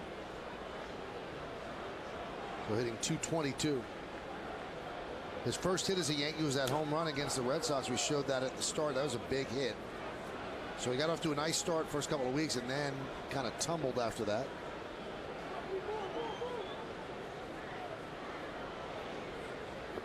Also had another home run in that Boston series. Had 30 last year for the Tigers. And one thing they kept warning people, well, just because I'm here at Yankee Stadium, don't think I'm hitting 45. Runner goes, and there's no throw. So Jeter with a stolen base.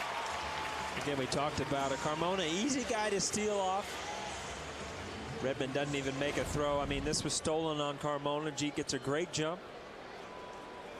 A lot of times it can be how slow a pitcher is, but also the movement. I mean, Carmona has so much movement. Sometimes it's hard for the catcher to handle.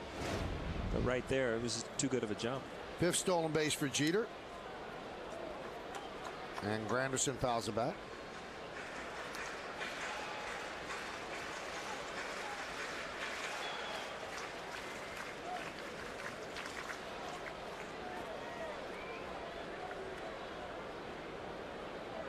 So Jeter's in scoring position with that stolen base. Now Granderson wants to pick him up. Carmona looking to end the inning. There's a ground ball to second. Valbuena will get Granderson, and that will do it. In the 5th, no runs a hit, no errors, 1 man left. We played 5, 2-1 Yanks. You can make people vote. Yeah. It's kind of power you have in New York. I almost believe you too. Here's Shin-Soo Choo against Phil Hughes. Ball fouled away. It's only natural, you know. It's stars and stripes, baseball, apple pie, you know, kind of all goes hand in hand.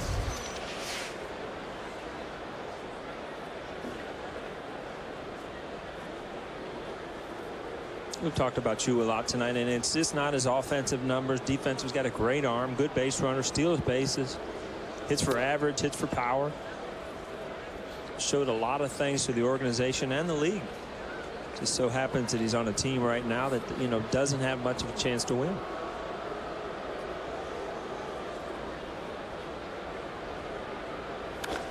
That one is rocketed into left center. Giving chase. Granderson makes the play on the run.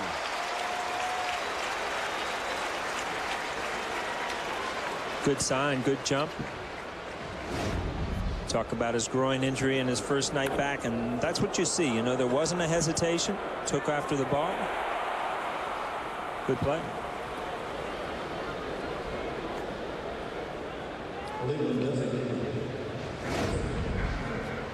Here's Travis Hafner.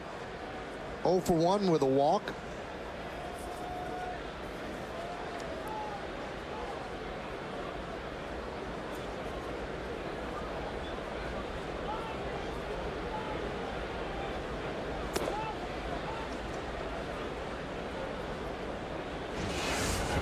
You know, all of a sudden you look up, you're in the 6th inning. You've got two pitchers that have, you know, pretty much dominated all night. They both had innings where they got a couple balls up.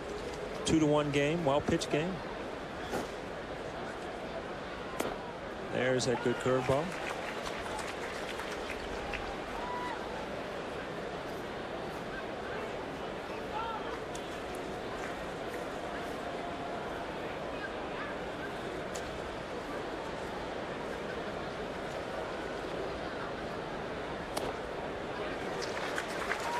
See, when you get that curveball, you know, you throw that for a strike again, all of a sudden in the hitter's mind, it's like, oh, all right, now I have to look for that, because he is throwing up for a strike, opens up the plate for that fastball. And the only pitch he hadn't seen in this bat is a cutter, so you got to think that's coming next. No, going away. Swing and a miss. Hafner strikes out for the 2nd time tonight. Tomorrow's game, we spoke about it, we promoted it. Now we're going to tell you the starting pitchers. Brought to you by Fios TV, Internet, and Phone. This is Beyond Cable. This is Fios. David Huff against CC Sabathia. Our coverage is going to begin at noon with the BP show, 12:30 with the pregame show, and then first pitch, I promise, will be right around 107, 108. CC has struggled of late, trying to bounce back from some subpar outings. Austin Kearns fouls it away. Always something about when you're traded away from a team that, you know, you want to do well. You see Jorge Posada, well rested. Again, he's got his boot off, smile on his face. Going to go over the next game with Andy Pettit there. Andy's going to pitch on Monday, the series finale. Pitched so well against the Twins. 94 pitches, 8 innings, won the game 3-2. That was on Wednesday night, the 0-2. High fly ball, deep center. Granderson back, still back, track, and he'll make the play. So Kearns gave it a ride, but too much ballpark out there as the Indians go down in order. We go to the bottom of the 6th, 2-1 Yanks.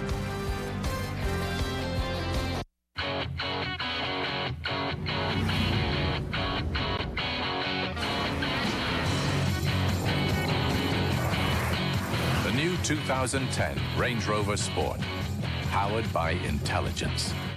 It doesn't take much. An everyday moment can turn romantic at a moment's notice. And when it does, men with erectile dysfunction can be more confident in their ability to be ready with Cialis. With 2 clinically proven dosing options, you can choose the moment that's right for you and your partner. 36-hour Cialis and Cialis for daily use. Cialis for daily use is a low-dose tablet you take every day so you can be ready anytime the moment's right, day or night. Tell your doctor about your medical condition and all medications, and ask if you're healthy enough for sexual activity. Don't take Cialis if you take nitrates for chest pain, as this may cause an unsafe drop in blood pressure. Don't drink alcohol in excess with Cialis. Side effects may include headache, upset stomach, delayed backache, or muscle ache. To avoid long-term injury, seek immediate medical help for an erection lasting more than 4 hours. If you have any sudden decrease or loss in hearing or vision, stop taking Cialis and call your doctor right away. 36-hour Cialis or Cialis for daily use. Ask your doctor if Cialis is right for you. You can be ready for your moment with Cialis.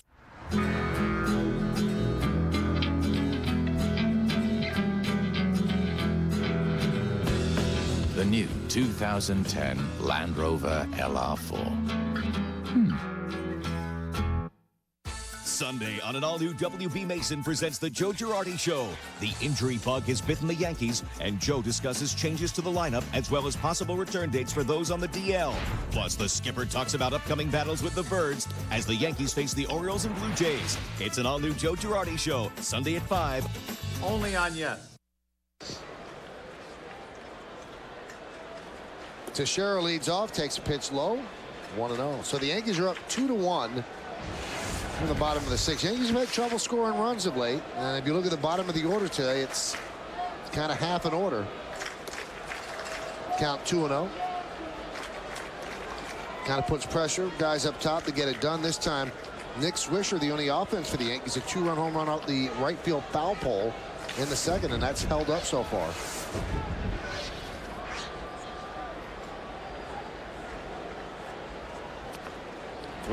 Talk about a game of inches. I mean, if that ball hooks another inch, it's you know, Carmona's got a shutout going. So you know, you look at Teixeira and you've seen his year progress. He got off to a terrible start, then he got hot in May. Last few days he's starting to turn it around again, and you just start hoping to see consistent good at bats, not 1 or 2 here and 1 or 2 there, but consistently having good at bats. And then all of a sudden, by the end of the month or end of next month, his numbers will be where you expect them to be.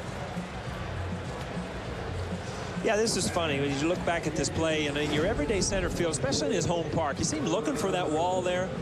It just tells me he hasn't. It tells me he hasn't been out there. He hasn't. You know, doesn't have his steps down. And in your home ballpark, you can almost read it like the back of your hand. And just take a few games to get back and get comfortable. So in your mind, you almost have it, all right, boom, boom, boom. I have 6 steps before I hit the wall. Yeah, or a step or 2 once you hit the warning track. But when you see a guy that hasn't been out there a lot, and then all of a sudden, you know, that ball was just to the warning track and you're looking for the wall, you know, you're almost relying on your left fielder to scream over there that you're okay, you're okay. But, you know, that's how you're taught as an outfielder. It's the way you play the play, but it's just that when a ball is that far from the wall, you expect your center fielder to not have to look for it. And then it's just, like we said, that transition of getting back in there and playing the game. And remember, most of April, the Yankees were on the road. So this is still almost like a visiting ballpark for Granderson. He doesn't know it like the back of his hand. And he went on the DL after the game on May 1st. So he's not real comfortable out there at this point. He knew he had a lot more room in Comerica. It's 420 to dead center. I was going to say, and when you're playing in Detroit, I mean, you just turn and run. That one, a hot shot up the middle, a base hit. So the Yankees with a leadoff walk in that single by Cano, they're set up. And you can't say enough. I mean, Cano just continually goes up, hits the ball hard, hits it where, I mean, as a left-handed hitter and you're facing a good sinker ball pitcher, don't try to pull it. See that ball racing away. Drive it right back up the middle. Hands through the baseball. Don't try to pull the ball. Good piece of hitting. With his 2 hits tonight, he's extended his hitting streak to 11 straight. And it's his 3rd straight multi-hit game. All right, Michael, in the pregame, I said he's the best second baseman in the American League. And obviously in the National League, you probably got up. So if you're a GM and you're starting a team and you can have either or, who you take? Well, Utley's had hip surgery, so that worries me long term. I would probably take Granderson. Cano, I'm sorry. Here's Nick Swisher. 2 pretty good guys to pick. And it's almost like the draft where, you know, you had Magic Johnson and Larry Bird. Well, who do you want first? Okay, I'll take the second. Whichever one you take, you're okay. You're doing okay. You know, interesting thing, you're talking about basketball, and I thought about this coming to the park today because I heard, there's Tim Belcher. new pitching coach this year. As a New Yorker, obviously you can't ever root for the Red Sox. You can't stand them. They're your rival. Are you allowed to root for the Celtics in a series like this? You usually don't, because if you usually Yankee fans or Knicks fans can't root for the Celtics. Okay. All right. Yeah, I don't think New Yorkers root for many things involved with Boston.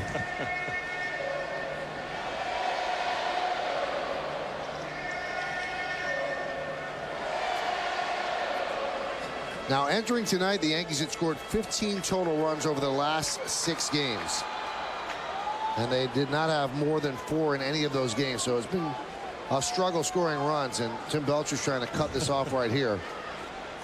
I'd say, you remember Tim Belcher? He gave up the home run to Jim Leyritz. Yep, in the rain, game 2. And he tore that phone off the wall in the old stadium right. on the way out. So I think you had more home runs off Belcher than any player. I had a lot of at-bats off. And he grew up in Ohio. I knew him. It was a lot of years of facing him. 7 home runs off him. There's a line drive. Base hit to center field. Teixeira is going to be held up as Crow got the ball in quickly, and it was cut off by Branyan. But the Yankees have the bases loaded on Swisher's second hit of the night, and there's nobody out. Again, Robbie Thompson does the right thing to do here. Nobody out. You don't want to waste an out with Teixeira. You know, if he makes a good, strong throw from center field, which he didn't. Nick Swisher, good at bat, good extension. Again, as a left-handed hitter, you can't try to pull the ball all the time off Carmona. And you see, it wasn't a real good throw, but you're never going to set up and get an out right there. You've got a big inning going. You got the bullpen going. You got it all going right now, Michael. Jamie Wright going. He's getting ready. Here's Miranda, last time up, robbed of an extra base hit. An extraordinarily good play by Trevor Crow. The center fielder made the dive toward right center. Pitch is low. Now they're into the corners, and they're kind of hedging their bet at shortstop and second. They're not at double play depth, and they're not quite halfway. Certainly not in. But Teixeira doesn't have great speed, so a hard ground ball, they could come home.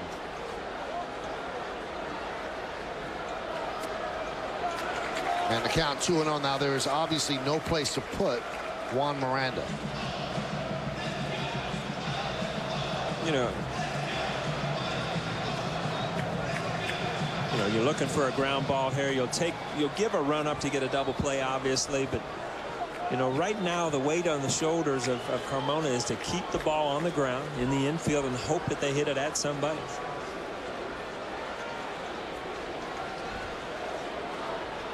The 2-0. 3-0. And every once in a while, as a sinker ball pitcher in a big situation, you know, you get bases loaded here. You try to overthrow a little bit, try to make those perfect pitches, and all of a sudden that sink is gone. And now you're in 3-0. Well, you've got to try to take a little bit of movement off the pitch and throw strikes. Teixeira, Cano, and Swisher, third to first, the 3-0, and he missed big. That's going to force in a run. Teixeira will score. An RBI for Miranda, and the Yankees lead 3-1. Let's take a look at the pitch-by-pitch ball brought to you by Suzuki Kizashi. Again, you talk about it. I mean, as a sinker ball pitcher, you just want to get that movement in there, and you see he's kind of overthrowing here, trying to make the perfect pitch, and you see these balls all up in the zone and straight. 3-0, not even close.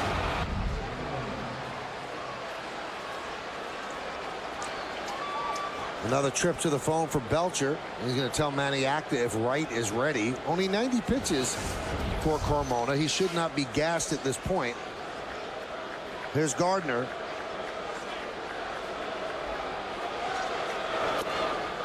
And a strike. Now here's where you would almost, you know, bring the shortstop and the second baseman even farther in, because with Gardner's speed, I mean, you're not going to turn double play. You see it?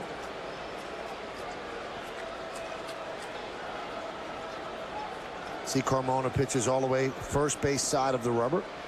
And that one is looped into left field. Kearns has to back up. He'll make the play. Once he backed up, that allows Cano to score easily. It's a sac fly for Gardner, and the Yankees lead 4-1. Good piece of hitting by Brett Gardner, but you got to look at Carmona. He wants a good sinker to keep the ball in the infield. From a left-hander, you look for a ball up in the zone, and you see that ball tails. It doesn't sink. Gardner does a great job getting the ball out of the infield.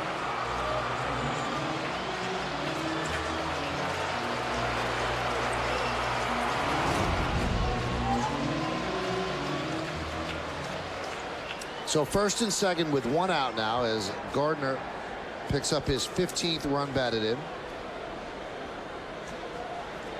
And here is Ramiro Pena. A strike. Here, Fausto Carmona, you have to realize that, you cannot give up any more runs. Now you're at the bottom of that lineup.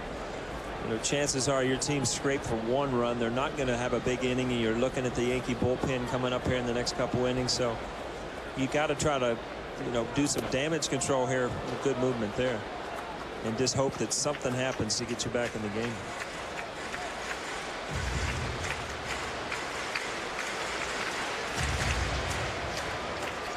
I would think once July gets here, Michael, and teams start thinking about, adding a good pitcher, guy with experience, that the Indians' phone might ring. But, he's kind of locked up here for a few years, and he'd be a hard guy to really trade away because he can give you so many innings. Yeah, they have him under contract through 2011. Then they hold options for 12, 13, and 14 at reasonable money. So you'd have to really bowl them over to try to get him. Yeah, you talk about, last year he was 5-12 with a 6.32 ERA with this kind of stuff. And you look back at 2007, he had 19 wins, 4th in the Cy Young. He has that kind of stuff.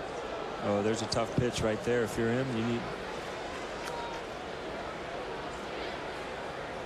See what he's done against the Yankees in his career. 31 1/3, giving up 36 hits and 21 runs. But in ALDS game 2, the fly game, Midges, 9 innings, 3 hits, 1 run. Bug game, not fly. Flies didn't land like that. The back of Jabba's neck like cured pastrami.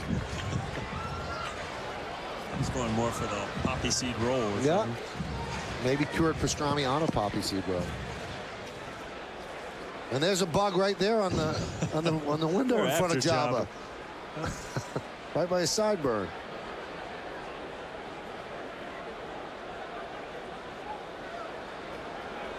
One, two. I got a piece of Redmond. And here is the attack of the Midges. That was your off, Michael. They stole it from you. Look, you know what? And then we find out later the off was the worst thing to put on because the moisture attracted them rather than repelled them. I go with the cured pastrami. Jabba's bounced back from it nicely.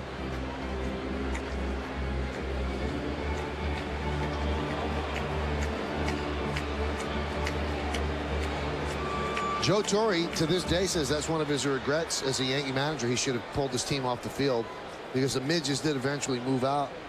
Maybe 20 minutes later, or should have argued, gotten thrown out, just a delay, so it didn't attack Jabba. The 1-2. Foul back. Wow, if you look at this at bat, he's had 3 pitches to really drive up in the strike zone, little movement. And if you make an out here as a hitter, you go back. Here's the last pitch again. See, this ball's right over the middle of the plate. And as a hitter, if he makes a good pitch and gets you out here, you go back to the dugout mad because you missed 2 or 3 good pitches to put in play. This will be the 8th pitch of the at bat.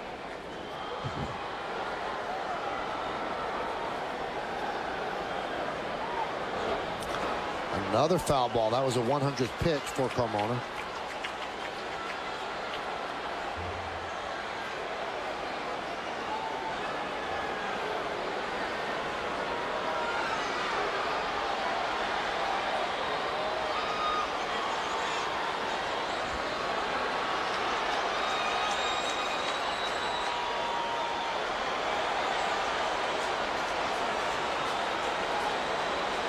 One, two. This has got to wear on a pitcher. I think, don't you agree, Paul, the longer the bat goes, the more in favor of the hitter? Oh, absolutely. And also it's the type of pitches. You've got 2 people on. You've got, the Yankees are on the just on the verge of breaking the game open, and every one of these pitches means something. It's not like you've got 2 outs, and if you lose him, you know, you can still get out of the inning. But, you know, these are the pressure pitches that put a lot of stress on the pitcher's arm. This is going to be the 10th pitch of the at-bat.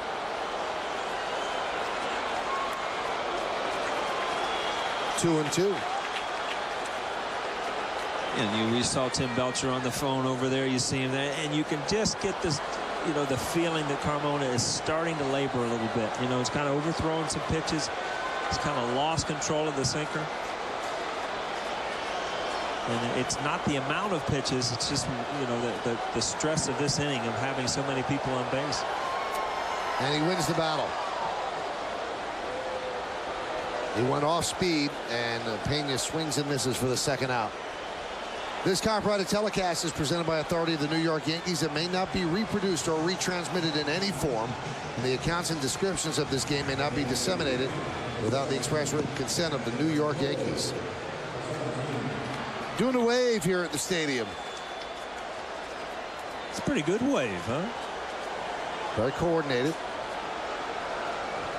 Are we standing up when he gets here? No, I'm not. Come on, man. Swing and a miss. Why don't you do it when it comes back around? And you know, that'll be impressive for all the fans that love you, that you take part in the party games.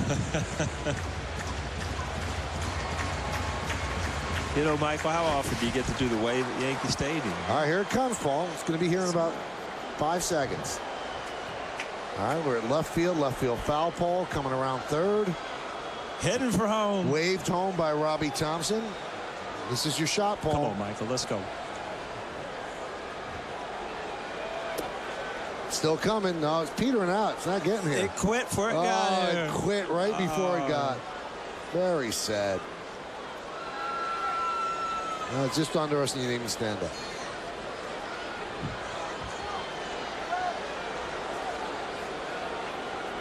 One count on Chad Moeller. Moeller with the Yankees last year for a bit. And he's wearing our guy John Flaherty's number 17.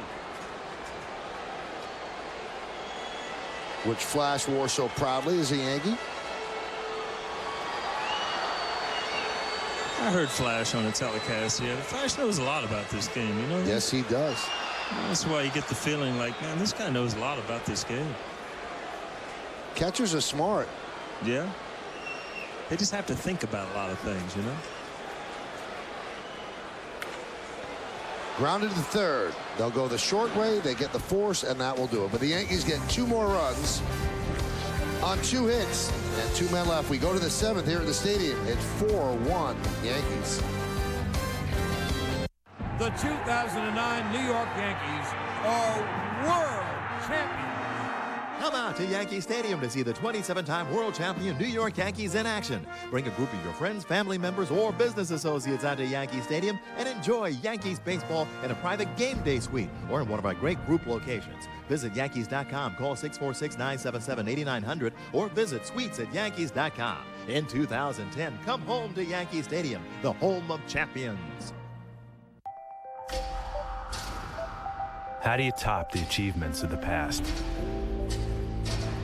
The only postseason perfect game ever to be pitched.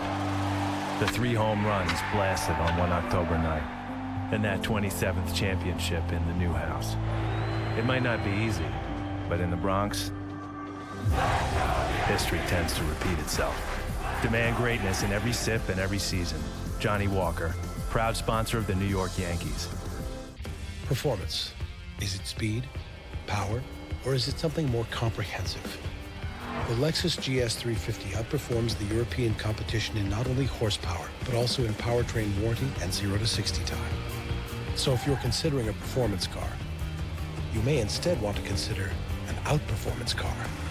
Now, for a limited time, lease the 2010 GS350 all-wheel drive for $499 a month for 36 months, with $41.98 due at signing. See your Lexus dealer. We asked and you answered. The My Yes Online fan community is blowing up, and you've been posting your photos and videos in record numbers. Now you can catch a glimpse of your pinstripe portraits in upcoming Yes commercials and shows. And remember to keep them coming at MyYesNetwork.com, your online home for true blue Yankees fans. Next Friday, we got someplace for Paul to go. NYY Steak will be hosting a jazz night. Come enjoy a fun-filled night, including free past hors d'oeuvres, drink specials, and great live music. For more information, please log on to NYYsteak.com or call 646-977-8325. And the fight's the next night here at the stadium. Foreman against Cotto. First fight at the new stadium. Yankees have a fight on their hands right now. It's 4-1 as we go to the top of the 7th on the Verizon Wireless scoreboard. 4-7-0 leading 1-3-0. And Phil Hughes deals a strike to Russell Branyan. Hey, we should actually say how the Yankees, and you heard on the pregame, we certainly gave you the information then, how the Yankees made room on the roster for bringing up Curtis Granderson. And Joe Girardi said it's one of the toughest things. It is the toughest thing he has to do as a manager. Randy Wynn was designated for assignment, and Randy was a very, very good guy and just didn't play very well. He'd be the first guy to tell you, and he actually told Jack Curry that I was terrible. And it didn't seem like he had life in his swing and his body, and he ended up being designated for assignment. It's hard to tell a veteran guy, okay, you're out, and that's what Joe had to do today. And I think he saw the writing on the wall as well when, you know, in Minnesota they played Kevin Russo, a guy they called up from the minor leagues and left. And actually Russo made some good plays. That one is drilled deep to right field. There that goes. See ya. A home run for Russell Branyan, and it's now 4-2 Yankees. Well, we talked about Russell Branyan, what he brings to the plate when he comes out there, and this is it. I mean, he's got tremendous power. He's one of those guys that you watch in batting practice and you wonder how he ever makes an out, because he can just launch home run after home run. But if you make a mistake, see what happens here. There's a fastball right down Broadway.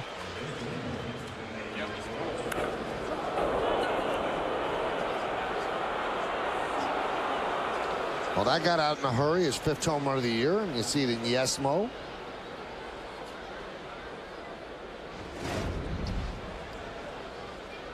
So 4-2 Yankees, and the breaking ball to Peralta is inside. Hughes has now allowed 4 home runs this year, all of them to left-handers. And David Robertson gets up. That's one of the problems when you're featuring a breaking ball and a cutter. If you don't put it in the right spot to a lefty, those are perfect pitches to drive. There's a strike. Kind of took something off that. I don't know if he tried to, kind of run a fastball in there. But this is the time of the game, you're seeing guys for the 3rd or 4th time. You kind of change up things a little bit. You see Peralta, we talked about it earlier in the game when he got the big hit. He's a dead fastball hitter. I don't know if Hughes just tried to throw a little BP fastball to get ahead.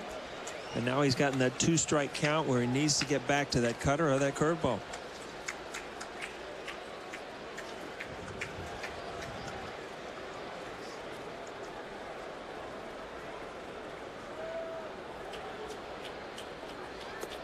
Outside.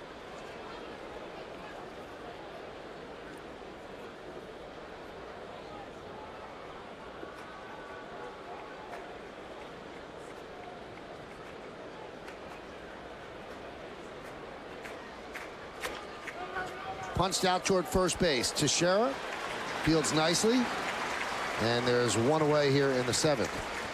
Well, we just told you about this earlier. Boxing is returning to Yankee Stadium. Come out to the stadium on Saturday, June 5th for the Stadium Slugfest, when the undefeated WBA Super Welterweight champion Yuri Foreman defends his title against 3-time world champion Miguel Cotto. Get your tickets today at Yankees.com/boxing to see the history of boxing continue at Yankee Stadium. You ever see a fight here? No. I think the only fight at the 2nd stadium was Ali Norton, and that was 76 when it opened. And I was 15. Mom and Dad wouldn't allow me to go to a fight. No.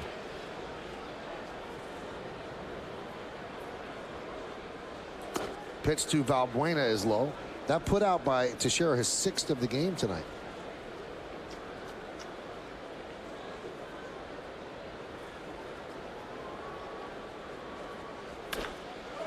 Rip foul. Wow. So, I mean, how do you do this? Where is the ring? The ring is going to be just to the outfield side of second base, but a little bit toward right center. And from what I've heard, they're going to have 7,000 to 8,000 seats on the field. This is where the ring will be, right there. But it'll be square, not like I drew it. Not a trapezoid. You weren't a good art student? Good curveball there.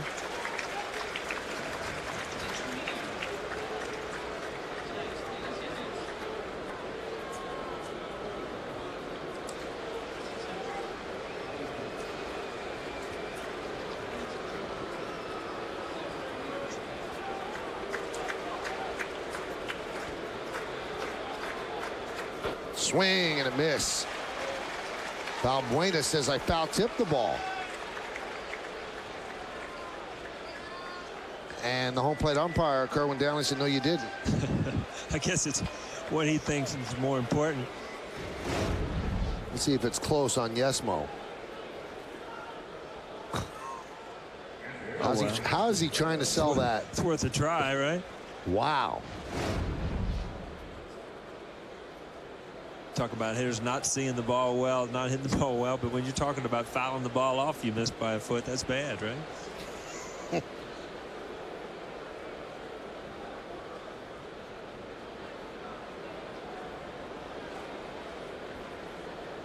Here's Redmond, and there's a base hit to left field. Just past the lunging try of Pena. So Redmond, who's been a very good backup catcher with the Twins for all these years, moves over, backing up here with the Indians. You know, I think as a manager, you'll always like to see your starters finish an inning and then go to your bullpen, and that's where you are right here. 103 pitches. You've got a lead. Hughes is throwing the ball well. He's coming off a couple subpar outings. You'd love to see him get through this inning and then go to your bullpen. There's something about being pulled out in the middle of an inning that's kind of deflating to a pitcher. Hughes trying to complete 7 innings for the 5th time this year, and this is his 9th start. So he's giving the Yankees length, and the count is 0-1 with that foul ball by Jason Donald. So with the runner on first, Donald is now the tying run.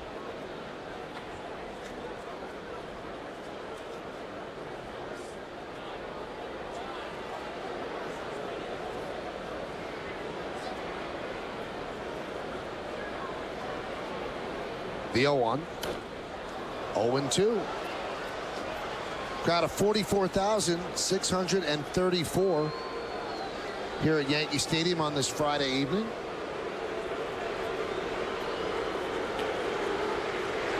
And a crowd of 2 in the bullpen. Damaso Marte and David Robertson. And you also have the count Mike Harkey, the biggest of the 3, tallest. Can't miss him. No, he's a big dude.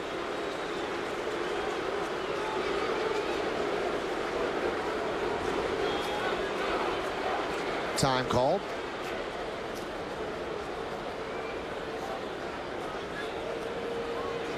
Yankees have pounded out 7 hits. The Indians 5 against Hughes. This is likely Hughes' final batter. Either way, good ratio of strikes to balls. The 0-2. 1-2. See, that was a cutter.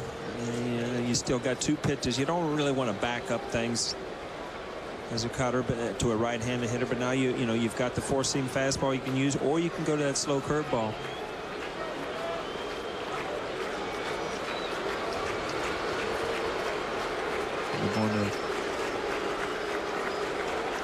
The 1-2 outside. Looked like Hughes slipped. Looked down at the mound. Now Moeller goes out and talks with him. I think Moeller's trying to figure out the same thing, that he can try to get him through one more out.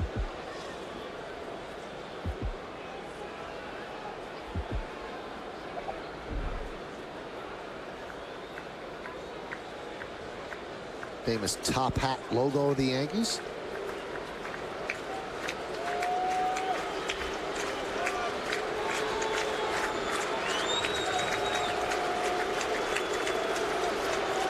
And the 2-2. So he goes from 0-2 to full.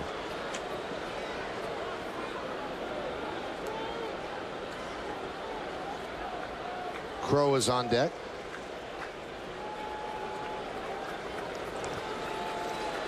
So Hughes wants to make it work here.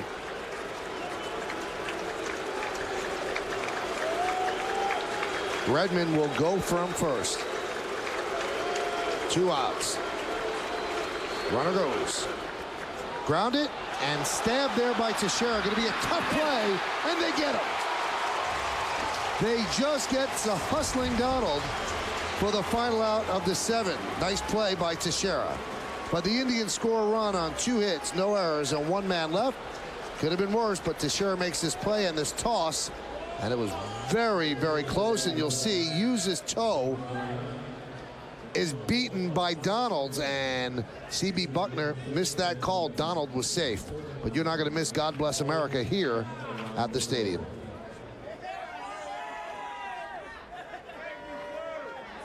Thank you. Now Kate Smith's rendition of God Bless America.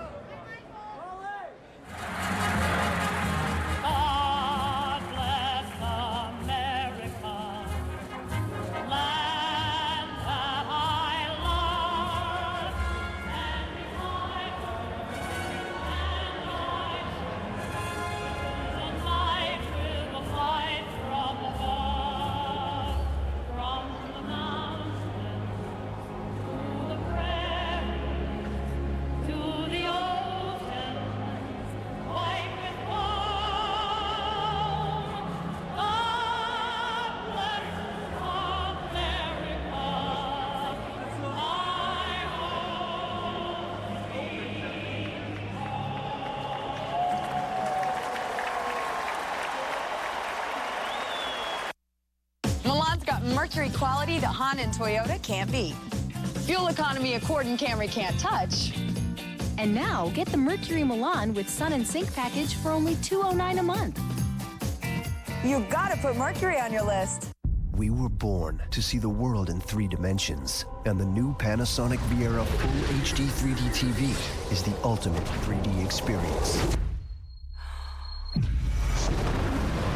Immerse yourself in incredible depth and clarity thanks to fast-switching phosphors and Infinite Black Panel Pro.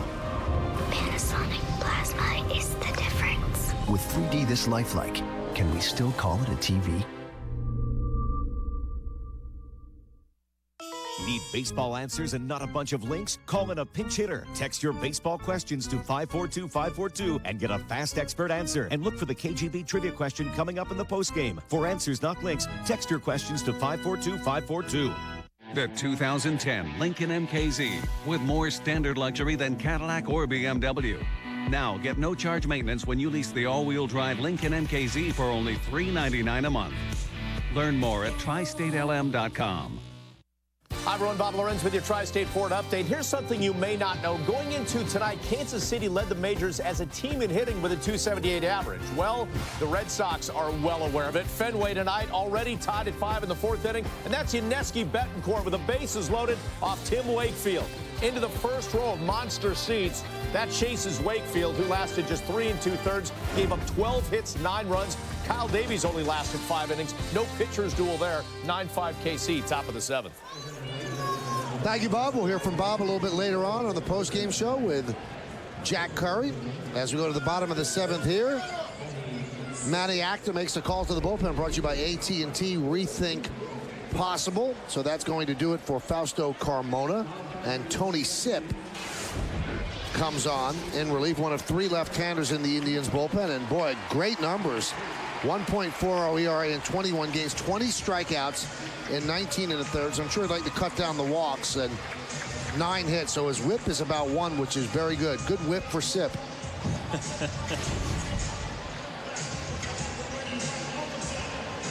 You can just tell by looking at that, you know, he's long arms, long legs, left-hander's going to sling the ball. Verizon Wireless scoreboard has the Yankees up 4-2. It'll be the top of the order. Jeter, Granderson, and Teixeira.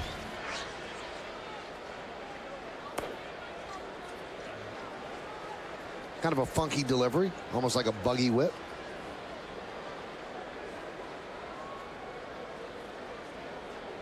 How long does it take you to get it first time you see a pitcher?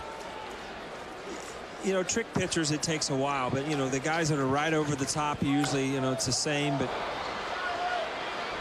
it's always good to have a little history with the pitcher, especially if you get up into a good, you know, a big at bat late in the game. You like to know what guys will go to if they're behind in the count or to try to get you out. And that's the thing when you're facing a guy for the first time or something, you don't have any history of how he pitched you. Job Chamberlain getting ready. Sip has not allowed a run in 7 straight appearances. And Jeter swings and misses.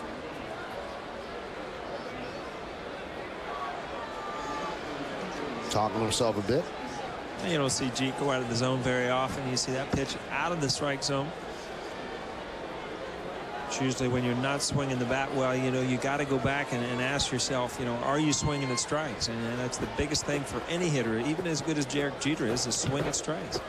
That one's grounded up the middle. Donald with the play, fires to first, and Buckner says safe. But I think we better check the replay. You know what? It's just you better run hard out of the box because it's like he's flipping a coin down there at first base tonight. There's been some out calls and some save calls, and it's about 50-50 if it's close. I don't know. We have to see this one again. I'm going to say he's safe. I guess he's safe. A lot of action at first base today. It's been Buckner Boulevard down there. Wow, you're getting hot here late. That one's bunted foul. So this is another test for Granderson because all spring they worked on him hitting against left-handers. He struggled against that last year with the Tigers, and he tries to bunt here against Sip.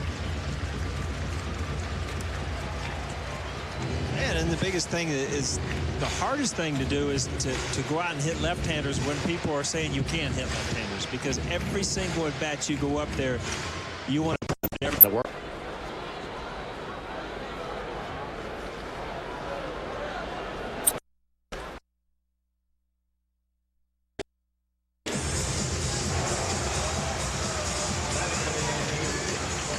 See Jeet running well. Always been one of his better, in my mind, is his base running skills. That's why he scores so many runs. Great read off the ball. You know, this is the amazing thing that you look at Mark Teixeira and everybody's talking about his numbers, but the one number, even with that sticks out, is RBI. You know, it's hot, and you know, you'll see him at 100, 120. I mean, that's just a lot of 30 RBI type of starter. Take it point.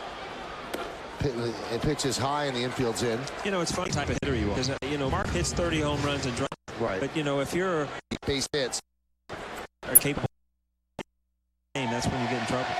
So another lefty, Rafael Perez, warming. Now, to put things into perspective, Teixeira coming into the season with Yankees 4 runs.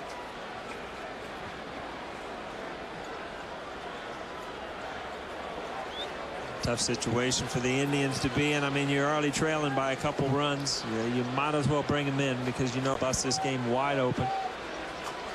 And now you're right in the meat of the order. Whoa. Driven deep to right field. There it goes. See ya. A grand slam. Robinson Cano. And the Yankees lead 8-2.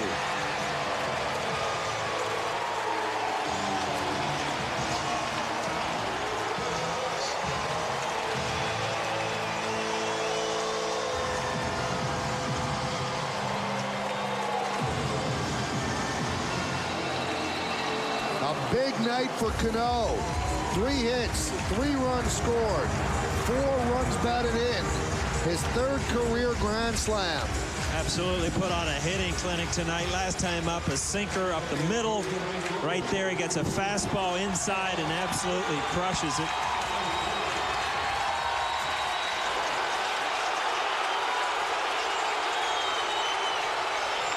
And into the second deck. Crowd wants a curtain call.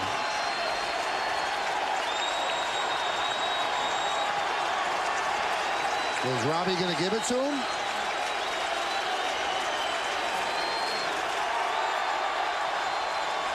And he does.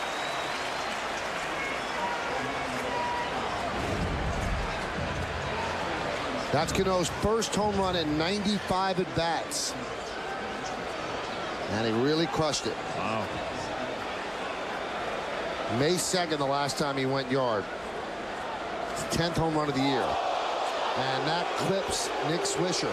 Yeah, you know, I was just going to say, curtain calls in the middle of the at-bat. Sometimes that can kind of aggravate the pitcher. And you're playing when you're doing that. And call on his other left-hander, Rafael Perez. Has not been a pretty inning for the Indians. The grand slam by Cano gives the Yankees an 8-2 lead. Head to Metro PCS for a fragrant deal on a new cell phone. I love the new phone smell. Get a $25 gift card back on select phones. Now at Metro PCS. Wireless for all. This is unlike any car you've ever seen before. This is power with efficiency. This is an interior that exceeds even the promise of the exterior. This is the all-new Jaguar XJ. The stunning result of taking a very different road. Every 2011 XJ comes with best-in-class platinum coverage, including a 550 warranty and complimentary scheduled maintenance.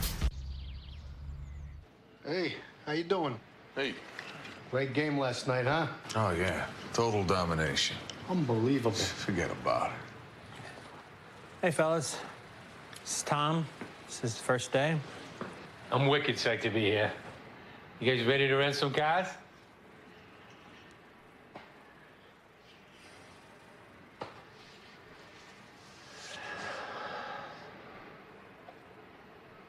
Super deal alert. Metro PCS is $40 a month, unlimited nationwide talk, text, and web, taxes and fees included. It's a wireless buffet. Yummy.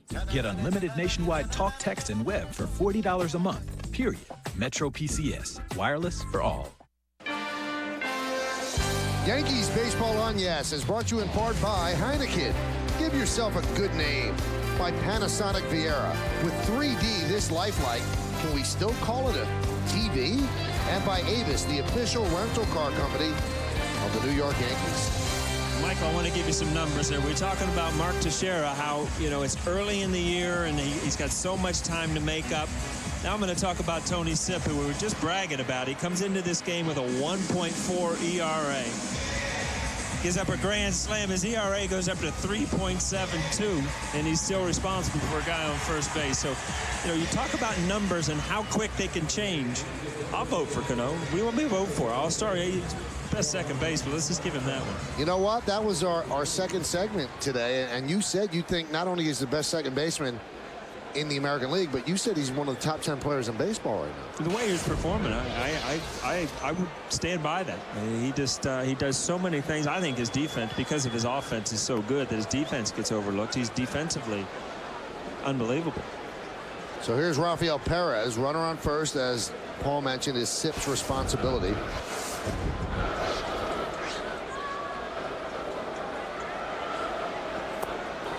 So a lot of things happen to Tony Sipp there. Sipp's whip is going to skip now because of the grand slam. But he's got to look at this bad outing. It's just a blip. Wow. How long is this going to go? You got a couple more innings, huh? Yeah, I'm waking up now. It's like playing Scrabble up here with you or something.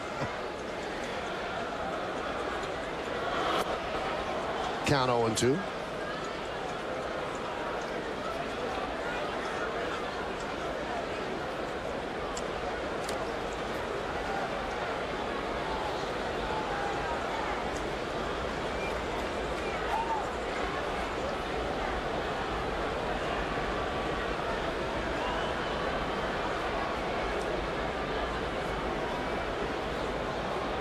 The 0-2.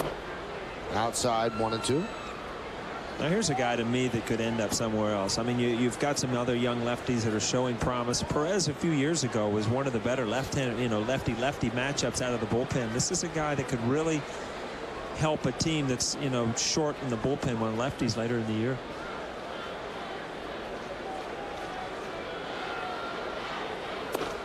Boy, that little rock when he has the glove up by a head, that's almost a balk. Real close. I mean, because it's almost like he's doing the lean in and starting his motion. It's very, very close to a balk. Now at 8-2, strangely, they're not holding on Swisher. Now watch this little rock. Right there. Line drive. And Valbuena didn't even look toward first to double up Swisher. Come to Yankee Stadium in 2010 to see the 27-time world champion New York Yankees in action. On Tuesday, June 1st, the Yankees take on the Orioles, and it's luggage tag night. The first 18,000 fans in attendance are going to receive a Yankees luggage tag, courtesy of Delta Airlines. For tickets, log on to Yankees.com. Visit the Yankee Stadium ticket window, Yankees clubhouse shops, or you can call Ticketmaster at 877-469-9849.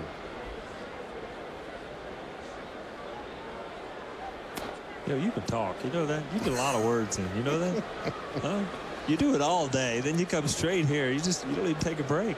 You know what? When I'm not on the air, though, I hardly That's speak. It? Yeah, I save it all up. You just look? Yeah. Save it all up. Starting at 3 o'clock, I start to talk. The 0-1. 1-1. Probably disappointed when you get a commercial, don't you? Gotta be quiet for a while. You know what, Michael?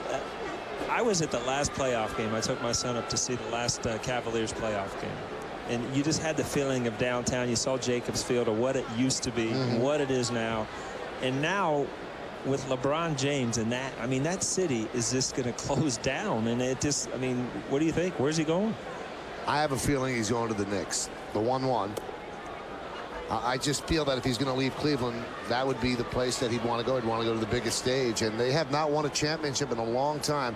The most recent championship in Cleveland came in 1964 with the Cleveland Browns. And I'm telling you, and I mean, I live in Cincinnati, so Cleveland's not too far away. But I mean, it was almost shock and fear of the whole city going in there. I mean, they feel like he's leaving, and with that, their sports. I mean, because the Indians are with the Indians right now, and the Cavaliers, if they would lose him, it's just a city that's, very has a lot of pride in their sports. But and the Browns also, that just has not had a lot to root for over the past, I don't know how long, right?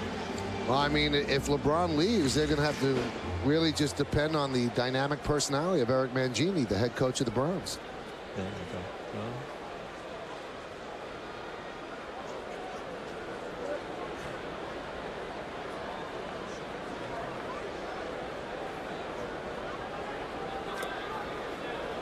count 3-2 to Gardner. So you think he's going? You know what? It just seems to me that there's so much going on, and they're going to hold like a players' summit here in the next week or so, where Wade and LeBron are going to meet and kind of decide, I guess, who's going to have a chance. It's unbelievable, but you don't feel it when you're around the cover. When you're in that city, you feel that people are just sitting, waiting to see, where he's going, if he's going to be part of that franchise. You're right. That would be tough if he left. Local kid. He's made that more than relevant, made it important. 3-2 with one out. And that one is looped to left field. It's a base hit for Gardner, as Swisher advances to second. So first and second with one out. Yankees leading 8-2. Some headlines in Major League Baseball of late. How about the Mets sweeping the Phillies? Okay, that's one thing. Not allowing a run in 27 innings is another.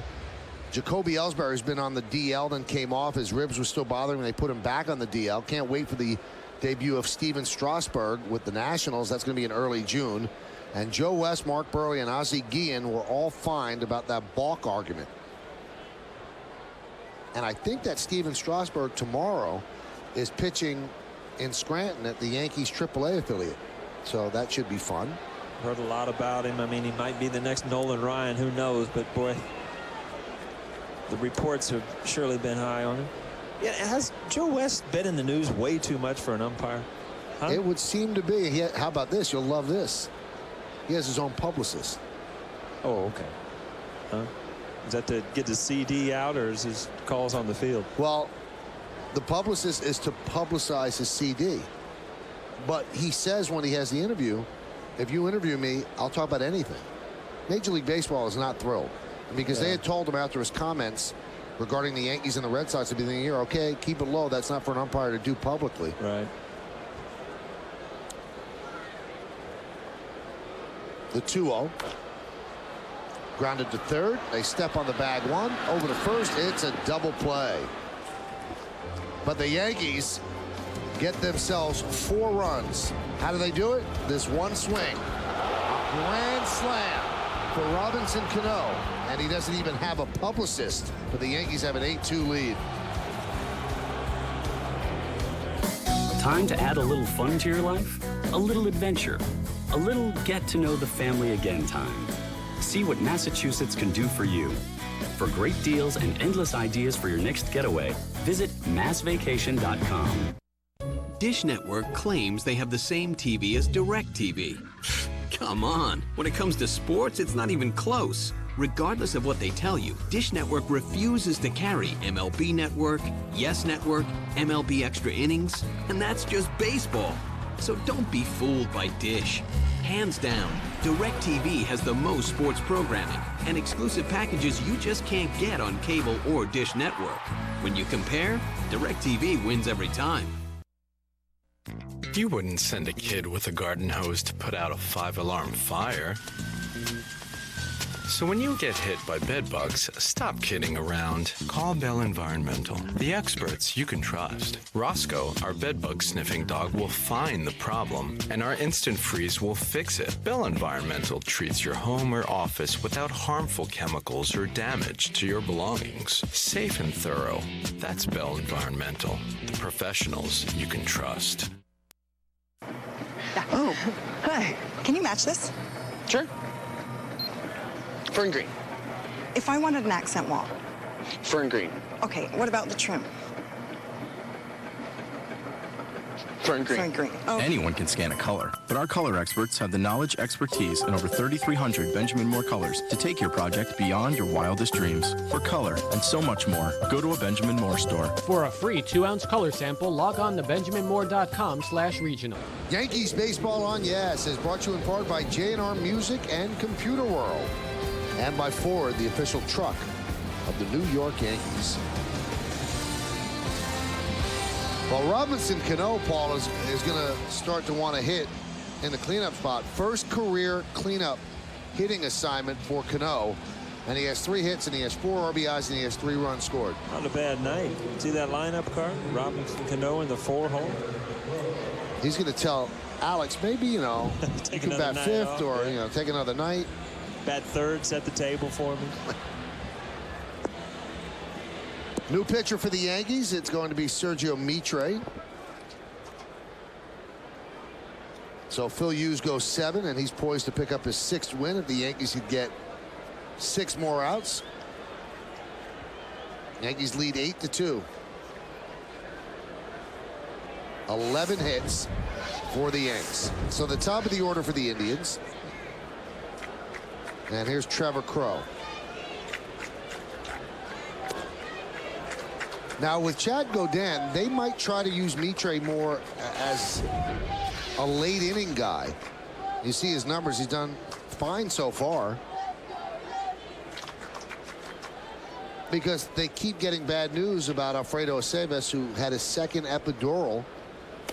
Now it might lead to surgery somewhere down the line for his back problem. But Paul, they're going to try to stay away from that at all costs and try to rehab him so he doesn't have to have the surgery. But until they get him back, or if they get him back, they have to develop somebody that can do what he can do. He happens to be a very valuable pitcher for the Yankees. We had a great year last year, had a lot of appearances, but you just wonder if, you know, if you rehab it, you have a chance to pitch this year. If you have surgery, obviously you're looking through next year. So, you know, hopefully for the Yankees, you talk about his importance, Michael, that, you know, rehab and some rest will get him to a point where, you know, he can get out here and compete again. And there's Chad Godin, released by the A's and subsequently picked up by the Yanks. The 0-2. Swing and a miss. When Mitre has that pitch going down, he's a very effective pitcher.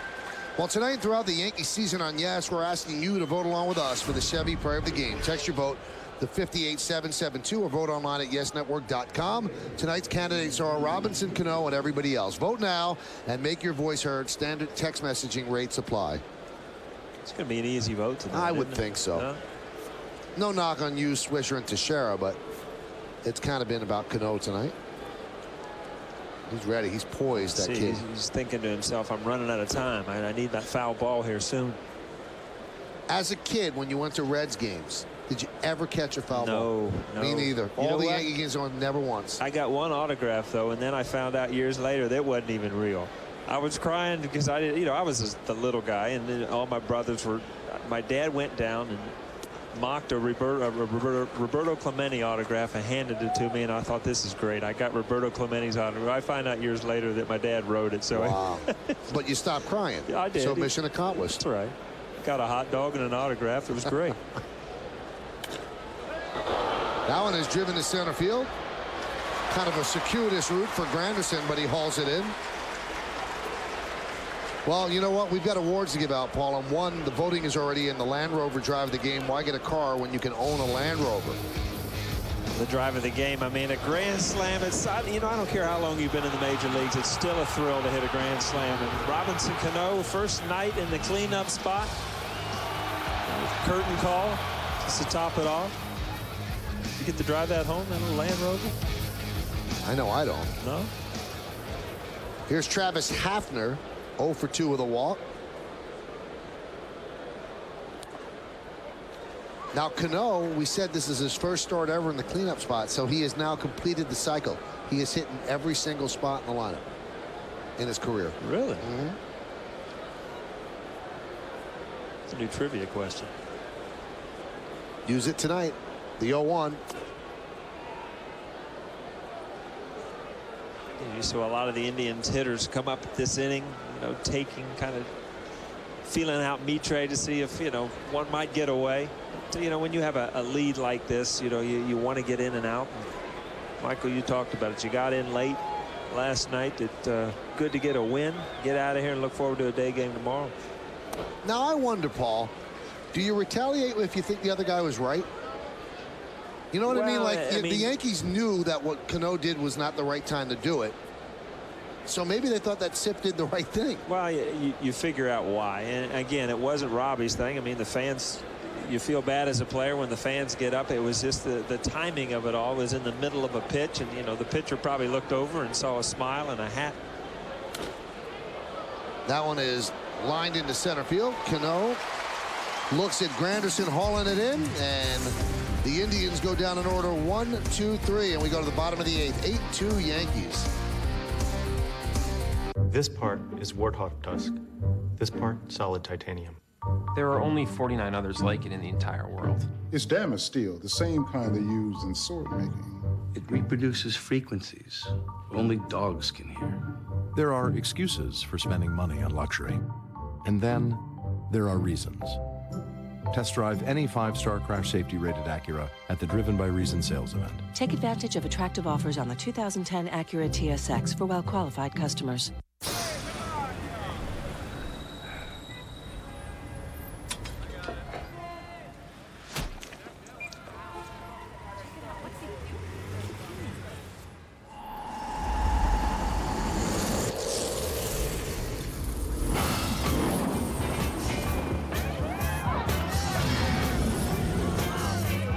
At the end of a long, hot day, catch the Silver Bullet.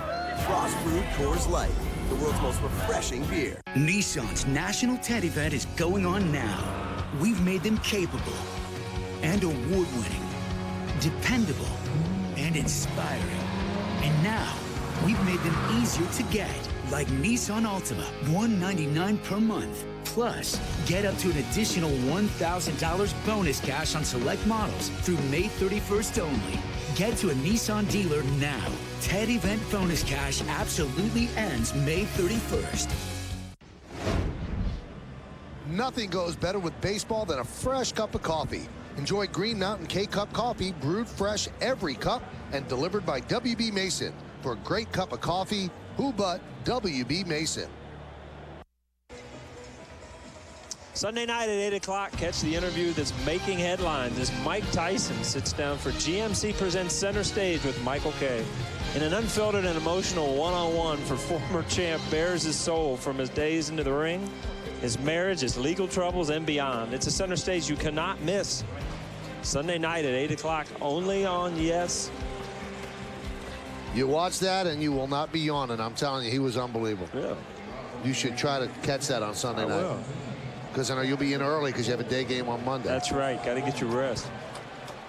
Seems like that guy has a very short leg. Where's that leg from? That can't be his leg. That's the guy next to him, maybe. Who knows? How much sleep did you get last night? What was that? How much sleep did you get last night? Jamie Wright deals low to Chad Moeller. Those are Wright's numbers. It doesn't matter how much sleep the broadcaster gets, but the Yankees probably got into their beds last night 4:30, 5 o'clock in the morning. Does it affect you in the game? You know, it usually affects you the day down the road. Chad Moeller rockets one to left field. It's a base hit. Chad's going for 2. And he'll make it.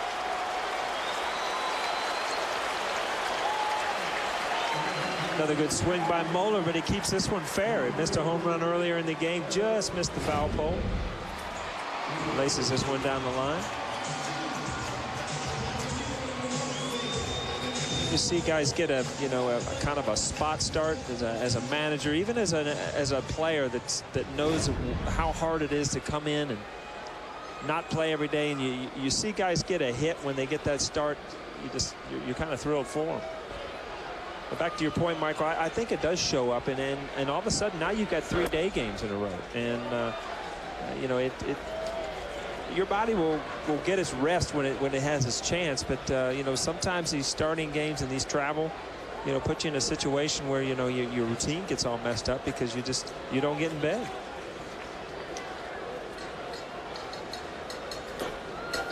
Count 2-0.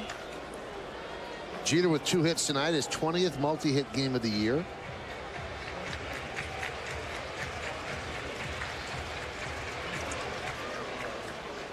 And Redmond has a conversation with Jamie Wright. Chano Park, Yankees are trying to straighten him out. He'll pitch the 9th.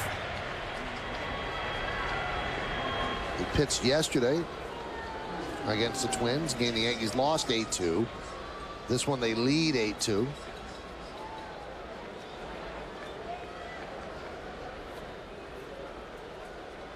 Count 3-0.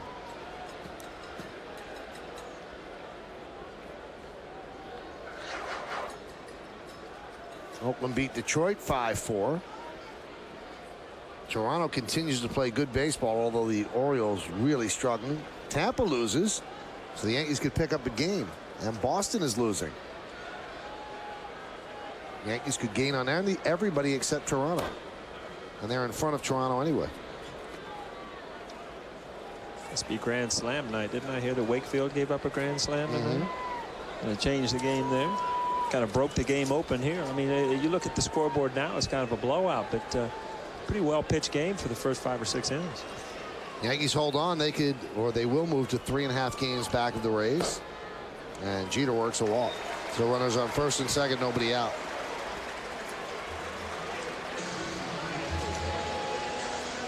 How about the score for the Mets?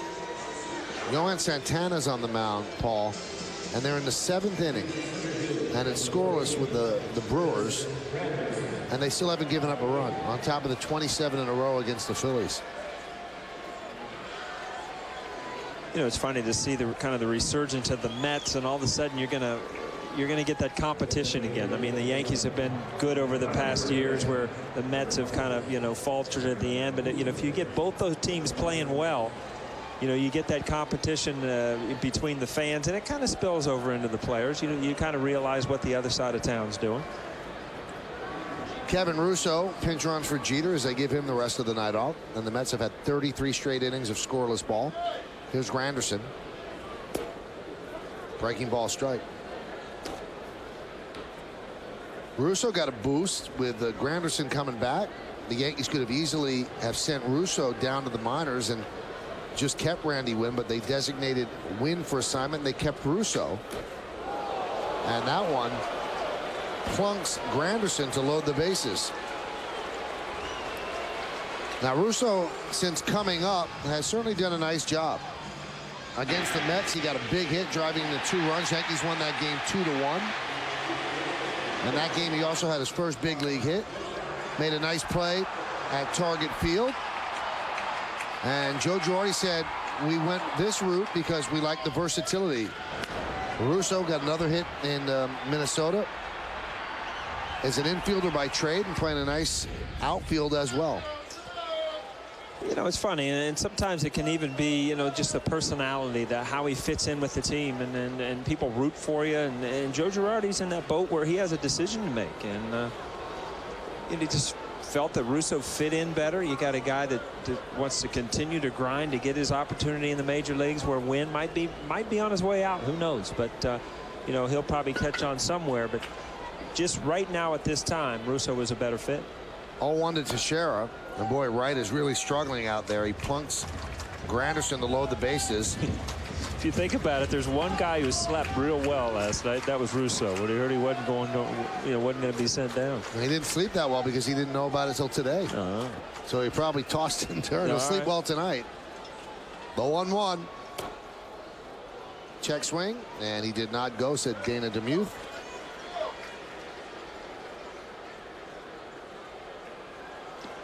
These are the games that, you know, the Cleveland Indians come out, they start, they're in the game, they're playing hard, and as a manager you just see it kind of unfold in front of you, and all of a sudden, you know, you're looking at a major blowout. And you know, when you have young players, you said it's rebuild basically means you're going to lose a lot of games, and it's just the way it is. In Cleveland right now, you have to look to the future, but right now you're going to take your lumps. Born in Long Island, playing for the Yankees, Kevin Russo.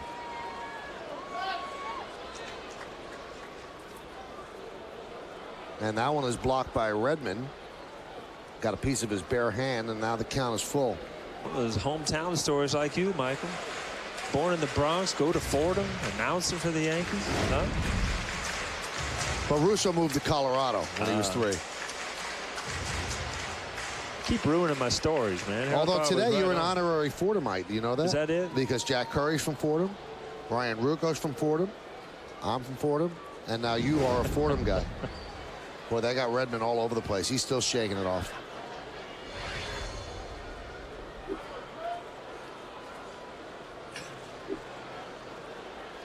Right now he's contemplating wide catch.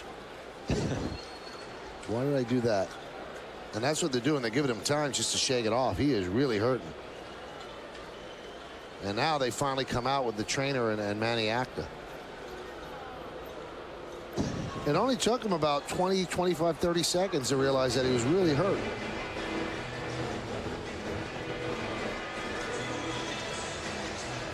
Well, tonight after the final out, don't miss the WB Mason postgame show as Bob Lorenz and Jack Curry bring you the highlights from this game and around the rest of baseball. Plus, here are the postgame quotes from the clubhouse. It's all coming up on the WB Mason postgame, only on Yes.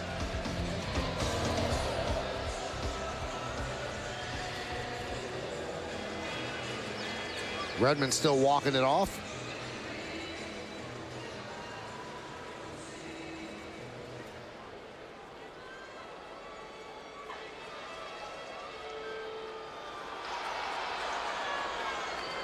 All right, he's ready to roll.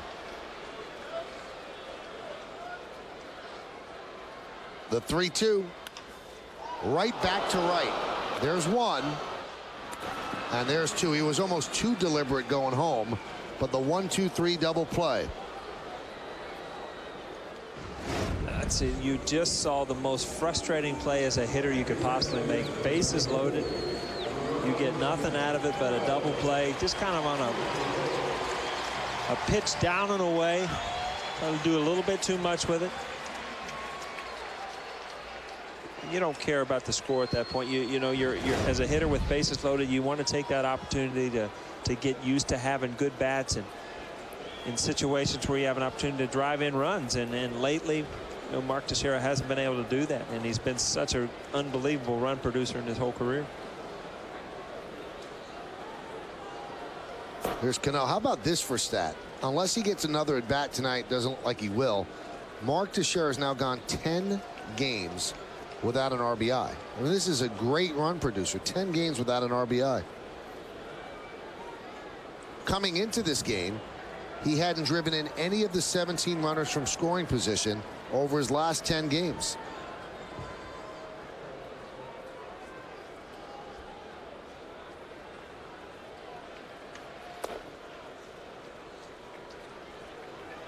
But when you look at his RBI total, it's not terrible, Paul. He still has 30 ribbies. Yeah, we talked about it, and it's opportunities, and you look at there's your two stars that are going to drive in runs. And right now, as the Yankees, you know, you're winning games, and your two big guns aren't hot yet. So you look at it that way. You realize how good your pitching is, and when these guys turn it around, it just makes everything a little bit easier.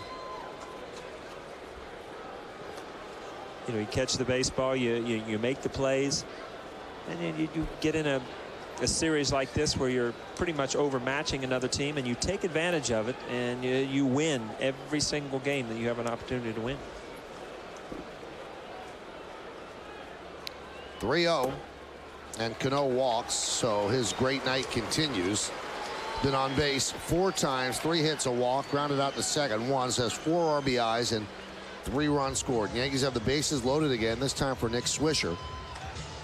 Swisher gave the Yankees a lead that they never relinquished at 2-0. They've never looked back. This is kind of a fun at bat because, you know, as a hitter, when you get hit the time before, you know, you're a little irritated to start with, but now you get an opportunity to really do some damage, to walk up here with bases loaded. Kind of make a point to try to do something good.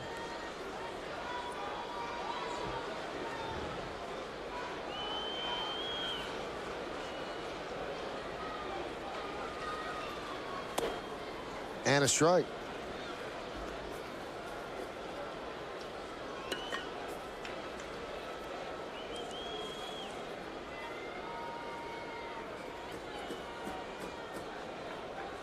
Switch hitter batting from the right side. He rang the foul pole in the second inning, high off the foul pole down the right field line for a 2-run home run. He's 2 for 3 and was hit by a pitch. He's had a great May.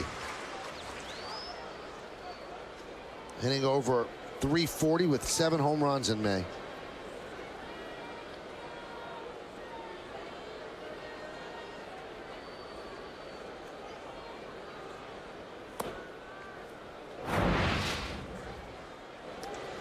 Michael, there was no doubt about the distance. You just try to steer it as a hitter, went right off the pole. You see the reaction on both sides there.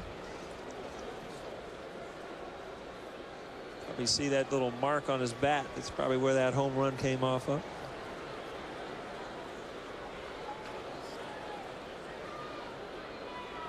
One thing that he has worked a lot with Kevin Long on, being quiet at the plate.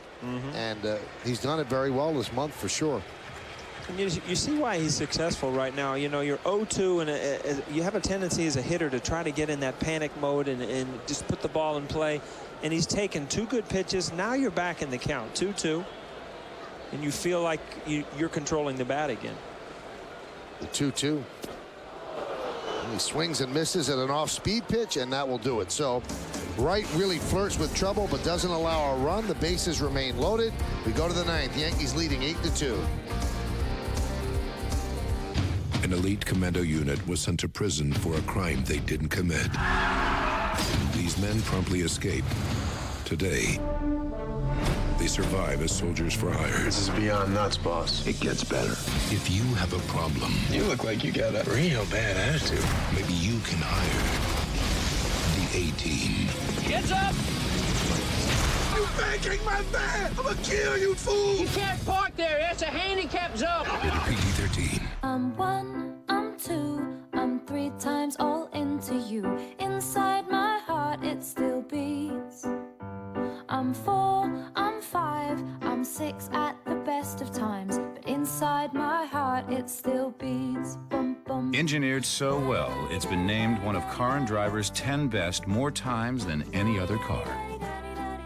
Look for money-saving leases and low financing at your Honda dealer, or go to shophonda.com. If you need any more reasons to get out and make the most of this time of year, your Jeep dealer has 5 that get you into it like nothing else. Feel the freedom of a legendary Jeep Wrangler, capable Grand Cherokee, Sky Slider-equipped Liberty, or fuel-efficient Patriot and Compass. During the Memorial Day sales event, lease Jeep Liberty Sport for $259 a month for well-qualified returning Chrysler lessees. I live, I ride, I am. Jeep. Glasses on, it's sunny out, time to go to work. Sunday on an all-new Yankees on Deck presented by Tops Attacks. Joe Girardi takes you through a day of spring training and shows you how he got his team in tip-top shape. Plus, Brett Gardner gives you his tips on how to be the best in the outfield. It's an all-new Yankees on Deck, Sunday at noon, only on Yes. We're all the way in the 9th inning. This Sunday, don't miss a new WB Mason Presents the Joe Girardi Show as the manager breaks down this week's series against the Twins and the Indians. Plus, you can send your questions to Ask Joe at YesNetwork.com and get them answered straight from the skipper. It's a new Joe Girardi Show. It's Sunday at 5. It's only on Yes. Rumors going around the ballpark, Paul, that you're actually going to do that show on Sunday. Is that right? Yeah, you're hosting it. That's what I hear. Is my script coming soon? No, your script's in your head. Is that right? That's right. 8-2 Yankees lead as we go to the top of the 9th. Couple of changes. Joe Girardi's made those changes. He brings in Chano Park as he continues to try to straighten out this veteran right-hander. Kevin Russo takes over at third, and Ramiro Pena goes from third to short to take over for Jeter, who had been pinch run for by Russo. There's Kevin, and there's Ramiro.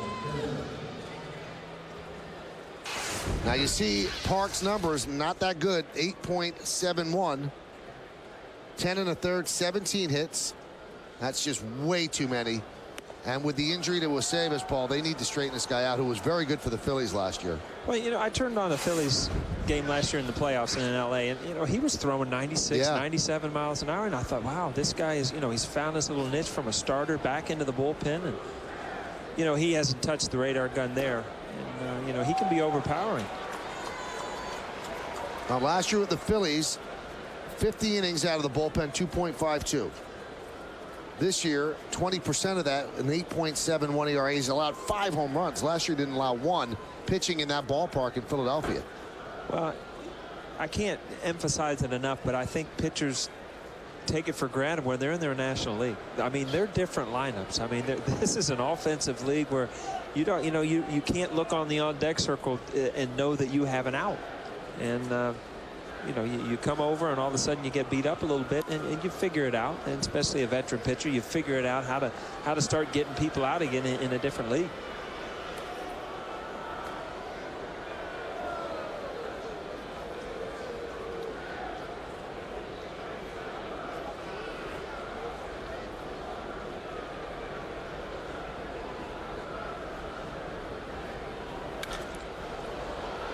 Austin Kearns fouls that one away.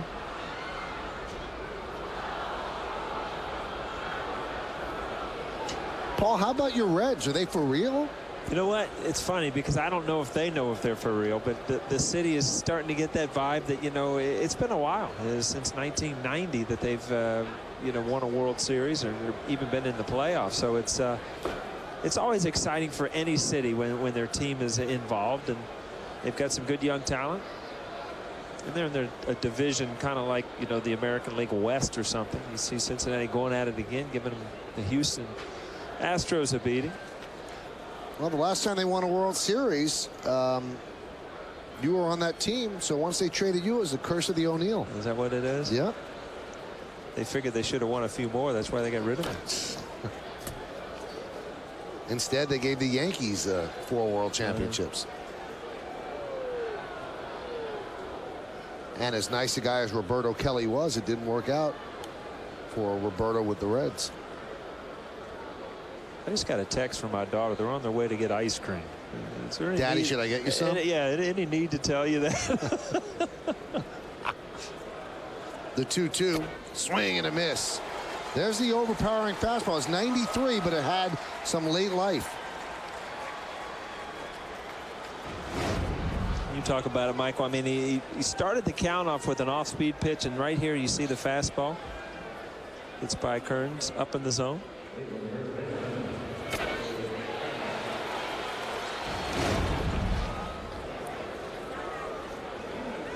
That's going to bring up Russell Branyan. There's some of your ice cream. Now, you were looking for some ice cream earlier. Did you get it? There wasn't much left, believe me. Audrey tried to help me out, but there wasn't much left.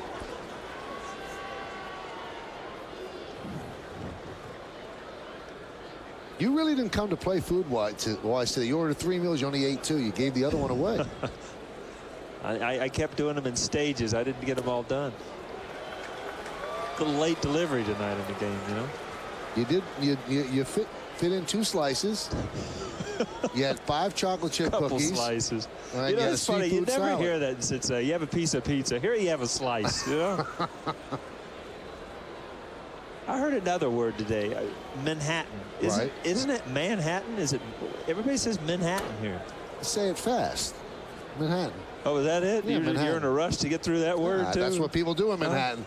The only place you can sit in a traffic jam at 1 in the morning last night over the bridge, but you're in a rush to get through your words. Huh? That's right. All right. I mean, you want to get out of that traffic jam. We were trying. Right. Just circumstances dictate otherwise. The 1-2. Rocketed into center field. That was sinking, and it sinks in front of Granderson for a single for Branyan. Russell Branyan's had some good swings today. One ended up in the seats, and right here he got another pitch to hit, a fastball hitter. And late in the game, you're not going to try to trick anybody. Gets a pitch out over the plate and lines it to center field. You're right, Michael. That kind of had a. Every once in a while, you hit a ball so square that it kind of knuckles and it just dives down. You don't get a good read as a center fielder. A good thing to do, just to give him a single. Here's Johnny Peralta. So Branyan is now 2 for 4. Peralta's 1 for 3. And there's a strike. Yeah, you talked about how he pitched last year, and when he pitched against the Yankees in the World Series, he was at 95, 96, and I'm sure that really opened the Yankees' eyes. And they signed him to a 1-year deal, but he has not come close. You know, that 92, 93 is pretty high for him so far this year, but that's about what he's topping out at. That's what he's touching. And you always wonder, you know, late in the year, guys like this, you know, through the playoffs, through the World Series, if it does have a little after effect the next year. Broken bat pop-up, shallow left. Pena. Yankees are 1 out away from the win.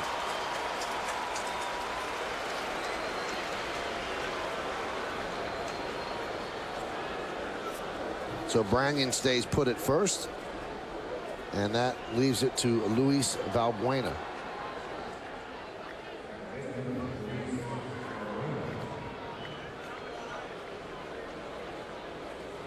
So we've seen 2 players, the only 2 players from Korea in the major leagues.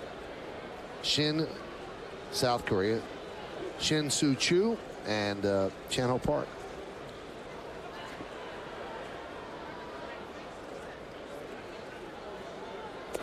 I heard today, it might have even been on your show. No, I was reading the thing that you know, that Park said, you know, he was kind of the idol over there, baseball player, so everybody wanted to be a pitcher. Now, you know, Chu is he's an everyday outfielder, so it's kind of opened up to where people, you know, want to be everyday players, and it's funny. Guys that come over here playing the major leagues, how much effect they have on their home countries. Well, what's left of the crowd of 44,634 on their feet.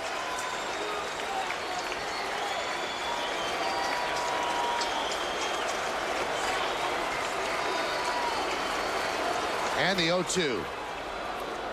That gets away from Moeller, but Branyan's not going anywhere, down 6.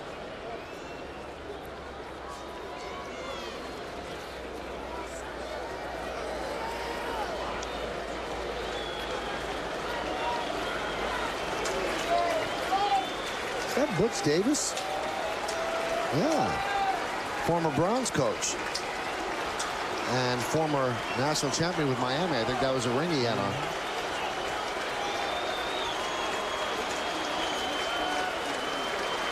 I think he's with North Carolina now. I think he is. Pretty good seats, whoever is with him. Yeah. Wow. Nice. Oh, that's the Cow. He was an assistant with the Cowboys. Strike three. Valbuena down looking, and the Yankees win the game 8-2. Pretty good inning there for Chano Park, as the Indians no runs a hit, no errors, and 1 man left. So the Yankees start this 4-game series against the Indians with a victory, and all of it about Robinson Cano. And you see this pitch kind of leaking back over the inside corner. And Chano Park gets the final 3 outs. It's all about Robinson Cano tonight. Phil Hughes picks up his 6th win. But you have to stick around for the postgame show to find out who's tonight's Chevy player of the game. You can't have a better day than Cano with the 3 runs scored, 3 hits, the grand slam, his 3rd career grand slam. And the Yankees, although tired after getting in very early this morning, they feel a little less tired because they start off the homestand with a 8-2 victory over the Indians. Well, Robinson Cano, obviously the star of the show, and he is with our very own Jack Curry in front of the Yankee dugout. Jack? Robinson, it's a 4-2 game in the 7th inning. Bases loaded. You're facing a tough lefty. What was your approach in that at-bat? Well, my approach was same thing that I do with every hit, every pitch. Just go out there and get a pitch that I can drive and, you know, make a good swing. Especially when I have bases loaded with no out, trying to get a fly ball to bring him in. You've been hitting the ball very well lately, but what you were aware that was your first home run since May 2nd? I know. It seems like forever.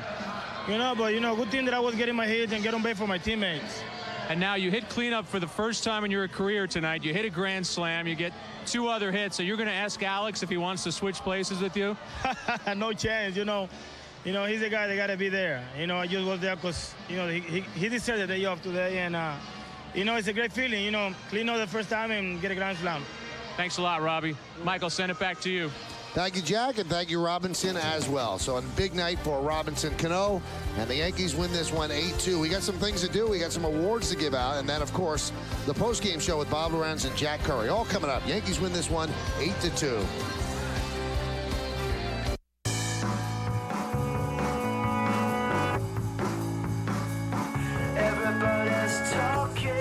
Presenting the all-new Kazashi from Suzuki with available all-wheel drive. Words don't do it justice, but the experts are giving it their best shot.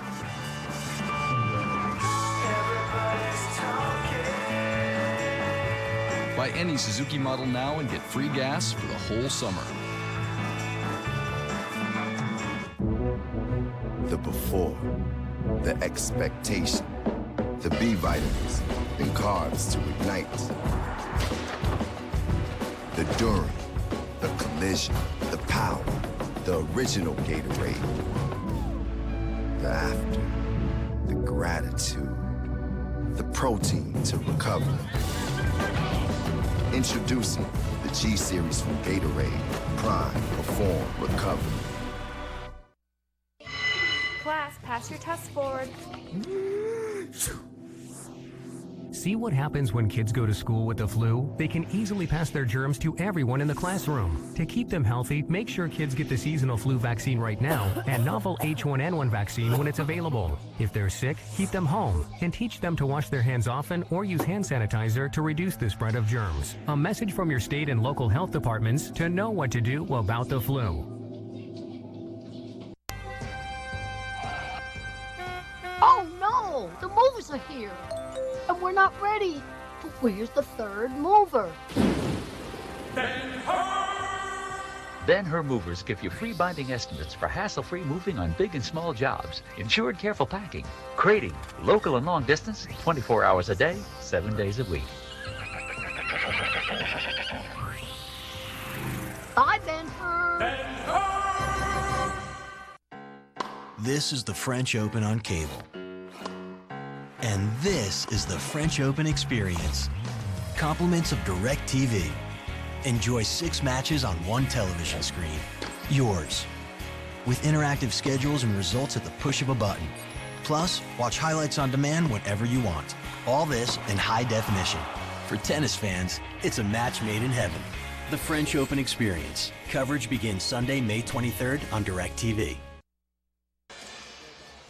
Well, the Yankees win this one 8-2, and let's take a look now at the plays of the game brought to you by Geico. 15 minutes could save you 15% or more on car insurance. Well, first of all, we're going to go defensively. Trevor Crow, unbelievable play in center field. I mean, when you make a play like that, win or lose, you got to make the highlight film. And, of course, the one that the fans will remember, our number 4 hole hitter, Robinson Cano, grand slam, first pitch of the at-bat. Brought on a big smile when he hit home plate. Shocking decision by our producer, Bill Bowling. You never give out like 2 awards like that. He just couldn't make a choice. Couldn't make a choice. Sad. Anyway, it's 8-2 Yankees, the winners over the Indians. 8-12-0 Yankees, 2-6-0 Indians. It took 3 hours and 6 minutes. Used the win. Carmona the loss. Cano with 3 hits. Swisher a 2-run home run off the right field foul pole. And used 7 innings, 5 hits, 2 runs, a walk, and 8 strikeouts.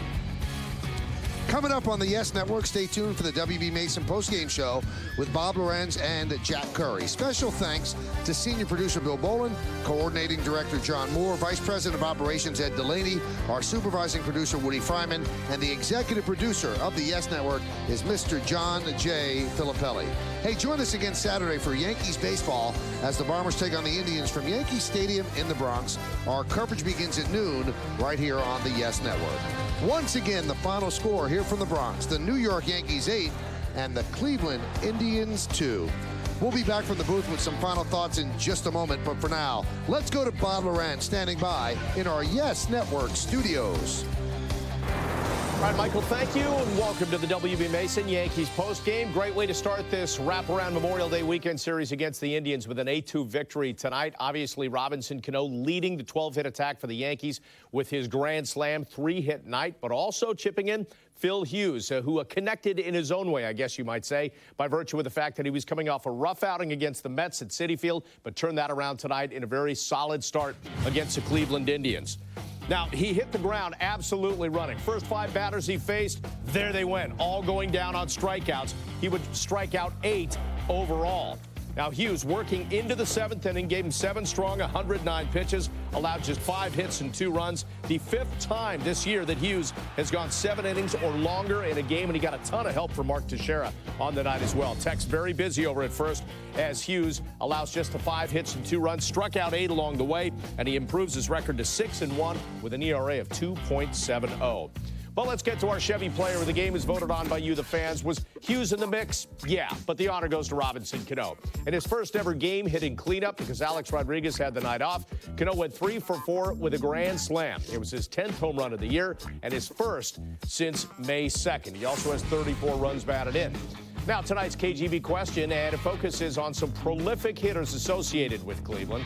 Who do you think is the best slugger to play for the Indians? Text NY1 if you think it was Albert Bell, NY2 for Manny Ramirez, and NY3 for Jim Thome. Send your vote to 542-542, and we will have the results later in the postgame. All right, let's take a break. When we come back, we're going to talk to Michael and Paul, get their thoughts on tonight's game. We'll hear from the skipper, Joe Girardi. Jack Curry subbing for Kim Jones. He'll still talk to some of the players, give us insight from the clubhouse, and then we'll get you caught up on action from around the majors. Much more coming up right after this.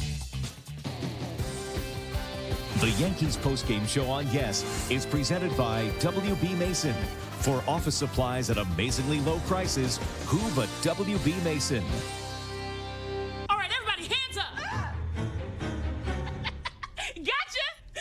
Okay, everybody out. What is it with you people? Every night we do this. It's the Green Mountain Coffee. From WB Mason. They bring our office supplies. Snacks. Cleaning supplies. You of all people.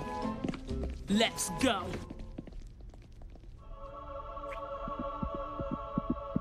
Oh, that's so sweet. But they didn't mention my low prices.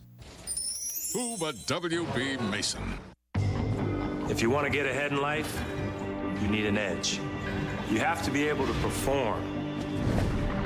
And you have to have style.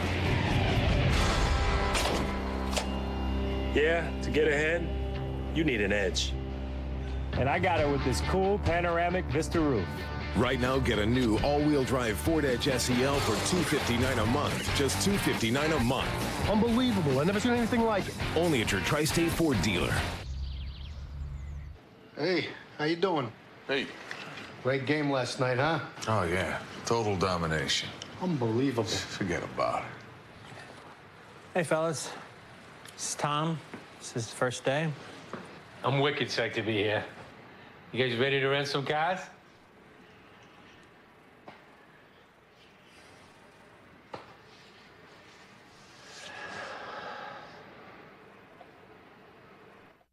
Don't miss Forbes Sports Money presented by Fox Business Network, making dollars and cents of the world of sports. I am not talking about the stock market. New episodes every month, only on Yes. Q1043, New York's classic rock. Want you to see the band? Win a grand. Tune into the Jim Kerr Rock and Roll Morning Show weekday mornings at 7:20 to find out what song will get you tickets to a great show and $1,000 in your pocket. See the band and win a grand with Q1043. We are back once again here on the WB Mason Yankees post game. And as we talk about this series opener against the Indians, we're talking about an 8-2 Yankees win. A lot of hitting, 12 hits, and good pitching from Phil Hughes. Time for the Booth Report. It is brought to you by Bigelow Tea. As we get back to the booth and talk to Michael and Paul about tonight's game. And we have to start with Robinson Cano. Phil Hughes, a nice subplot, and we'll talk about him in a moment. But Robbie Cano penciled into that cleanup spot. And I guess Joe Girardi can now feel comfortable knowing that if he wants to give Alex a night off, it's okay because Robbie can pick up the slack.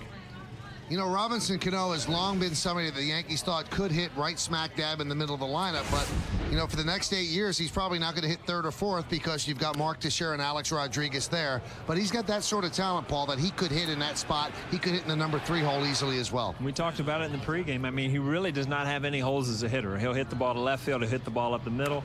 And if you make a mistake, he'll hit a grand slam on a fastball inside. So he's a phenomenal hitter. He's a phenomenal player. I hope the Yankee players or the Yankee fans take advantage of watching this guy here in the next, 5 or 10 years. Batting .426 over his last 11 games, 34 runs batted in now on the season. Now let's talk about pitching, and Phil Hughes needed to bounce back from that start against the Mets. It wasn't horrible, but it wasn't what we've seen from Phil Hughes. And what we have seen so far this season, Michael, we got again tonight from him. Absolutely, and he came out firing. He really felt good about himself. He felt good about all of his pitches. He struck out 5 of the first 6 batters he retired in a row. He got into a little bit of a rut. He misplaced some breaking balls. I think he lost faith in that curveball in the middle innings, but then he got it back.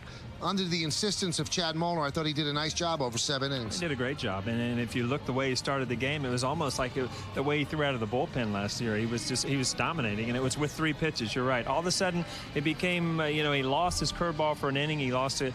Gave up a couple hits, but look at the scoreboard at the end. It's a win. You've got him back on track. You've got Granderson the game under his belt coming off the DL. So good things happen tonight. And you know what's interesting too, Bob, is that he made this team, or he made the starting rotation because they thought that he was going to be able to throw that changeup a lot. And they felt that he needed that as an out pitch. But he's really reverted to the cutter a lot. So he's got the fastball, the cutter, and the breaking ball. He doesn't throw as many changeups as they thought, but that cutter's become a real weapon for him. Absolutely. 8 strikeouts tonight for him as he continues to rack up that total. Now let's talk a little bit about Curtis Granderson. Hasn't played in almost a month, at least at the major league level. And he comes back, Michael, and you almost felt like that outfield position and maybe the number 2 spot in the order was a little more stabilized tonight. Well, yeah, it lengthens the Yankee lineup as well. I mean, they've been trying different people in left field. Kevin Russo, who's done a nice job, but really he's a minor leaguer who played the infield most of his career, and they stuck him out there as well. Lineup's longer. You drop Brett Gardner down in the lineup, and it just seems like more of a Yankee lineup, although the bottom 4 guys didn't seem like guys that came out of spring training in that first series you did against Tampa Bay. But Granderson's a big part of what's going to happen here. Well, exactly, and he was your main thing that you brought in the offseason. It's good to see him back out on the field. Defensively, he looked fine. He had some good at-bats. And you know what, as an everyday player, when guys get back in the lineup you're just used to playing with, it just makes things run a little bit smoother. And again, with he in center and Gardner out in left field defensively, that's pretty good. All right, quick turnaround to tomorrow. And Michael, I'm also afraid that Paul's daughter may have bought him some ice cream and it's melting right now. So we should let you go, right? That's a really good idea by you, Bob. Absolutely. Allie, if you're listening, it'll be mint chocolate chip. All right? Now we know the order. Guys, thanks. We'll see you tomorrow. All right, Bob. All right, here's tonight's KGB question. And it focuses on some prolific hitters associated with Cleveland. We're giving it to you again here. Who do you think is the best slugger to play for the Indians? You've got 3 choices, and they're all good ones. Text NY1 if you think it's Albert Bell, NY2 for Manny Ramirez, and NY3 for Jim Thome. Send your vote to 542-542, and we will have the results later in the postgame. Strength.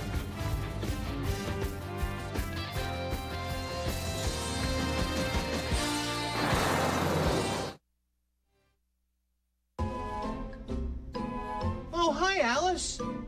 Oh, boss? Sure could use a cup of coffee, Stanley.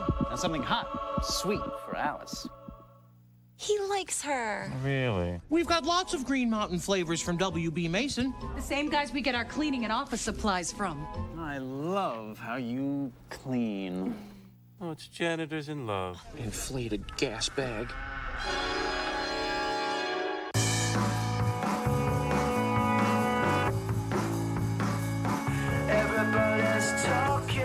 Presenting the all-new Kazashi from Suzuki with available all-wheel drive. Words don't do it justice, but the experts are giving it their best shot.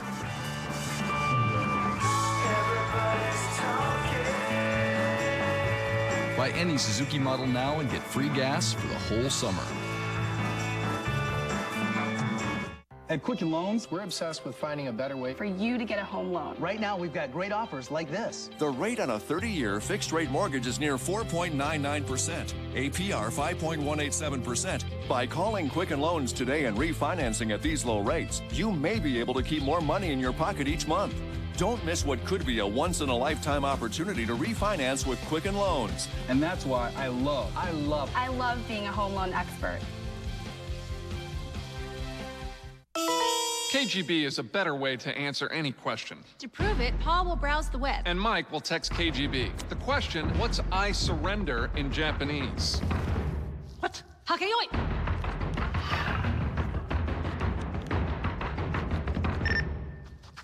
Akirameru. Kaketeko debucho. For answers, not links, text your questions to 542-542. It's the Chevy Spring Event, and everyone deserves a car they can count on. One that's backed by a 100,000-mile powertrain warranty and named a Consumer's Digest Best Buy 2 years in a row. Discover Malibu for yourself and see why over 1,000 people a day are switching to Chevy. During the spring event, qualified lessees now get a 27-month low-mileage lease on this Malibu LS for around $199 a month. Call for details. Call 877-64-CHEVY. We have a top 10 appearance by Joe Girardi on the all-time wins list for Yankees managers, notching number 221 this evening and moves into 10th place past Bill Donovan. Next up, number 9, Lou Piniella on the list, and that is just 3 wins away, and he'll tie him with those 3 wins.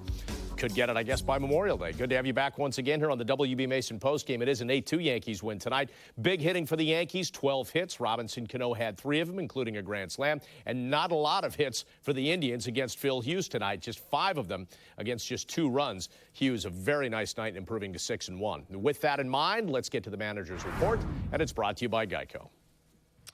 I thought he had real good command most of the night. He ran into a walk to Hafner, which was a 4-pitch walk, but he used his curveball effectively. He threw some changeups, some more changeups tonight than he has. I thought he mixed his stuff well. And we keep running out of adjectives for Robinson Cano, but could you discuss his performance tonight? Real big night for us, and his hit kind of put the game out of reach, which is, every game that we've seen him been involved in lately has been really, really close. So we got a lead, and it was nice, but Robbie's been great. Sweeney. Joe, close or not, how much do you just need that one big hit, which you'd seem to have been lacking forever? It's nice to have. It's nice to be able to extend your lead and put a little breathing room. I looked up the Minnesota score tonight, and they're 2-1. So we saw a lot of that when we were there. But some guys Swish got us going tonight, and it was Robbie's hustle. They got him on first base and got us that 2-run home run. Joe, it might get lost in an 8-2 game, but how about some of the plays that Teixeira made over there for you guys at first base today. It seemed like they just kept coming. Yeah, and I'm not even sure what the most impressive one. It might have been the one that Shu that kind of shot back. And he was able to change the direction of his glove and his upper body and he made some great plays tonight. Outstanding defense. And we're used to seeing that, but he seemed to get a lot more plays tonight. We're here, Jay, to your left. Joe, you kind of mentioned this, but was that the biggest difference for Hughes between this start and the previous two? Was the command? Is that what you noticed? He made some mistakes with his cutter against Boston that hurt him. And he'd gotten in some long counts. He did a better job with his pitch count tonight too, not getting into long counts where they kept fouling pitch after pitch after pitch, being able to put people away. Wally. Joe, Granderson seemed to be pretty much okay out there, both on the bases and in the field. Were you, until you saw him do it, did you have any anxious moments about whether he was really ready yet? All the reports that we had were good, but I still think that you want to see it with your own eyes. And when you sit out for a while, you always wonder about a guy's timing at the plate. But he really looked good. You go back to the first ball he hit. I mean, he drove it to deep center field. But you do always want to see it with your own eyes. Chad. Joe, with all the injuries and you've had some of the guys in the heart of the order sort of come and gone, how much trouble would you be in right now without Cano? I mean, the consistency he's shown, he's really been able to help you out. He's been a big part of our winning, definitely. And it's not just his offense, it's his defense as well. His defense has been excellent. He made a very tough play again tonight on Donald. That was a tough play. So he's an all-around complete player, and he's been a big part of this. Joe, is there anything further on Posada? Do you have a plan? Good report from the doctor. Georgie's going to start doing some exercises. He's out of the boot. They're going to do some movement exercises, basically, is the best way to try to describe it. And he threw it today, and you might see him hit off a tee in a day or two. So, I mean, he is on his way back. No. I mean, I think it all responds to each day how that foot reacts as they do exercises, and then, maybe they try to get him on a treadmill. I'm not saying tomorrow, and see how that reacts. But as long as everything is going okay, I mean, it'll be good for us. All right, let's get to the game highlights now from tonight's game, presented by Land Rover. Phil Hughes came out pitching on rocket fuel. Facing the first batter, Trevor Crowe sends him down on strikes. Chad Moeller getting the start to give Francisco Cervelli a break, tosses on to first for the out. Then he gets Shin-Soo Choo looking one of the most dangerous hitters, if not the most dangerous, in the Indians lineup. And then Travis After goes down waving at it. So 1-2-3 all on strikeouts. At bottom of the second, Yanks catch a break. Robbie Cano chopping one off Fausto Carmona. It looks like they'll get the out, but he's called safe. So the leadoff man reaches. Next man up, Nick Swisher. There it goes. Gone and just off the pole. So just like that, a two-run homer, and it is 2-0 Yankees for Swisher, his 9th of the year. Top of the fourth, couple men aboard, 2 out. Johnny Peralta lining one to left off Hughes, and that one's going to get to the wall. A run comes in. Peralta's on second with a double, and the Yankees' lead is cut to 2-1. But Peralta left stranded because the next batter is Luis Valbuena, and there he goes on a nasty 3-2 curveball from Hughes. Bottom 6 now, bases loaded, nobody out. Carmona walking Juan Miranda on 4 pitches. He lost command there. Mark Teixeira's in. It's 3-1. Next man up, Brett Gardner, liner to left. Austin Kearns will make the catch, but plenty deep to get Robbie Cano home, and that sac fly makes it 4-1 Yankees. Now, top of the 7th, Cleveland answers again. Russell Branyan, nobody aboard, but it's a leadoff homer in that inning off Hughes. 5th of the year for Branyan, makes it 4-2. But 7th inning, man on first, 2 outs. Jason Donald grounding one to the right side. Tex a diving stop, flips to first as Hughes covers, and Donald called out. One of several nice defensive plays by Tex tonight. Yankees hang on to that 2-run lead, and then they blow it open. Bottom of the 7th. With the bases loaded, Robbie Cano, his 3rd career grand slam off reliever Tony Sipp. He didn't take a sip. He chug-a-lugged that one. Cano's 10th of the year, first homer in 95 at-bats. And he gets the curtain call, and the Yankees get the win. 8-2 is the final. 12 hits in this one, and a good way to start this series. Hughes improving to 6-1. So let's take a look at the upcoming schedule, courtesy of Jaguar, and 3 more to go against the Indians. All afternoon games, our coverage tomorrow. Chris Sheeran, batting practice, noon. Bob, pregame, 12:30. Michael, Paul, game at 1. And then, of course, they play afternoon games on Sunday and Memorial Day as well. All right, we're going to take a quick break. When we come back, we're going to hear from Phil Hughes. A solid outing tonight. Just 2 runs allowed. Keeps the Indians in check. Helps get the Yankees a win.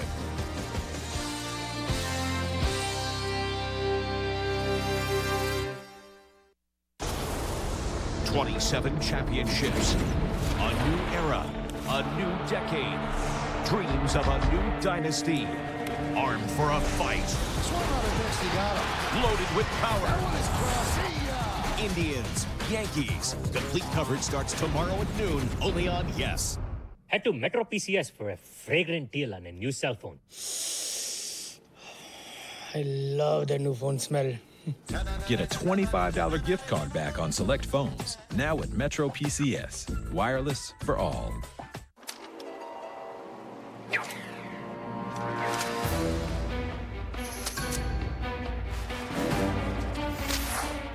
There's no way to avoid a ticket if you don't use your seatbelt.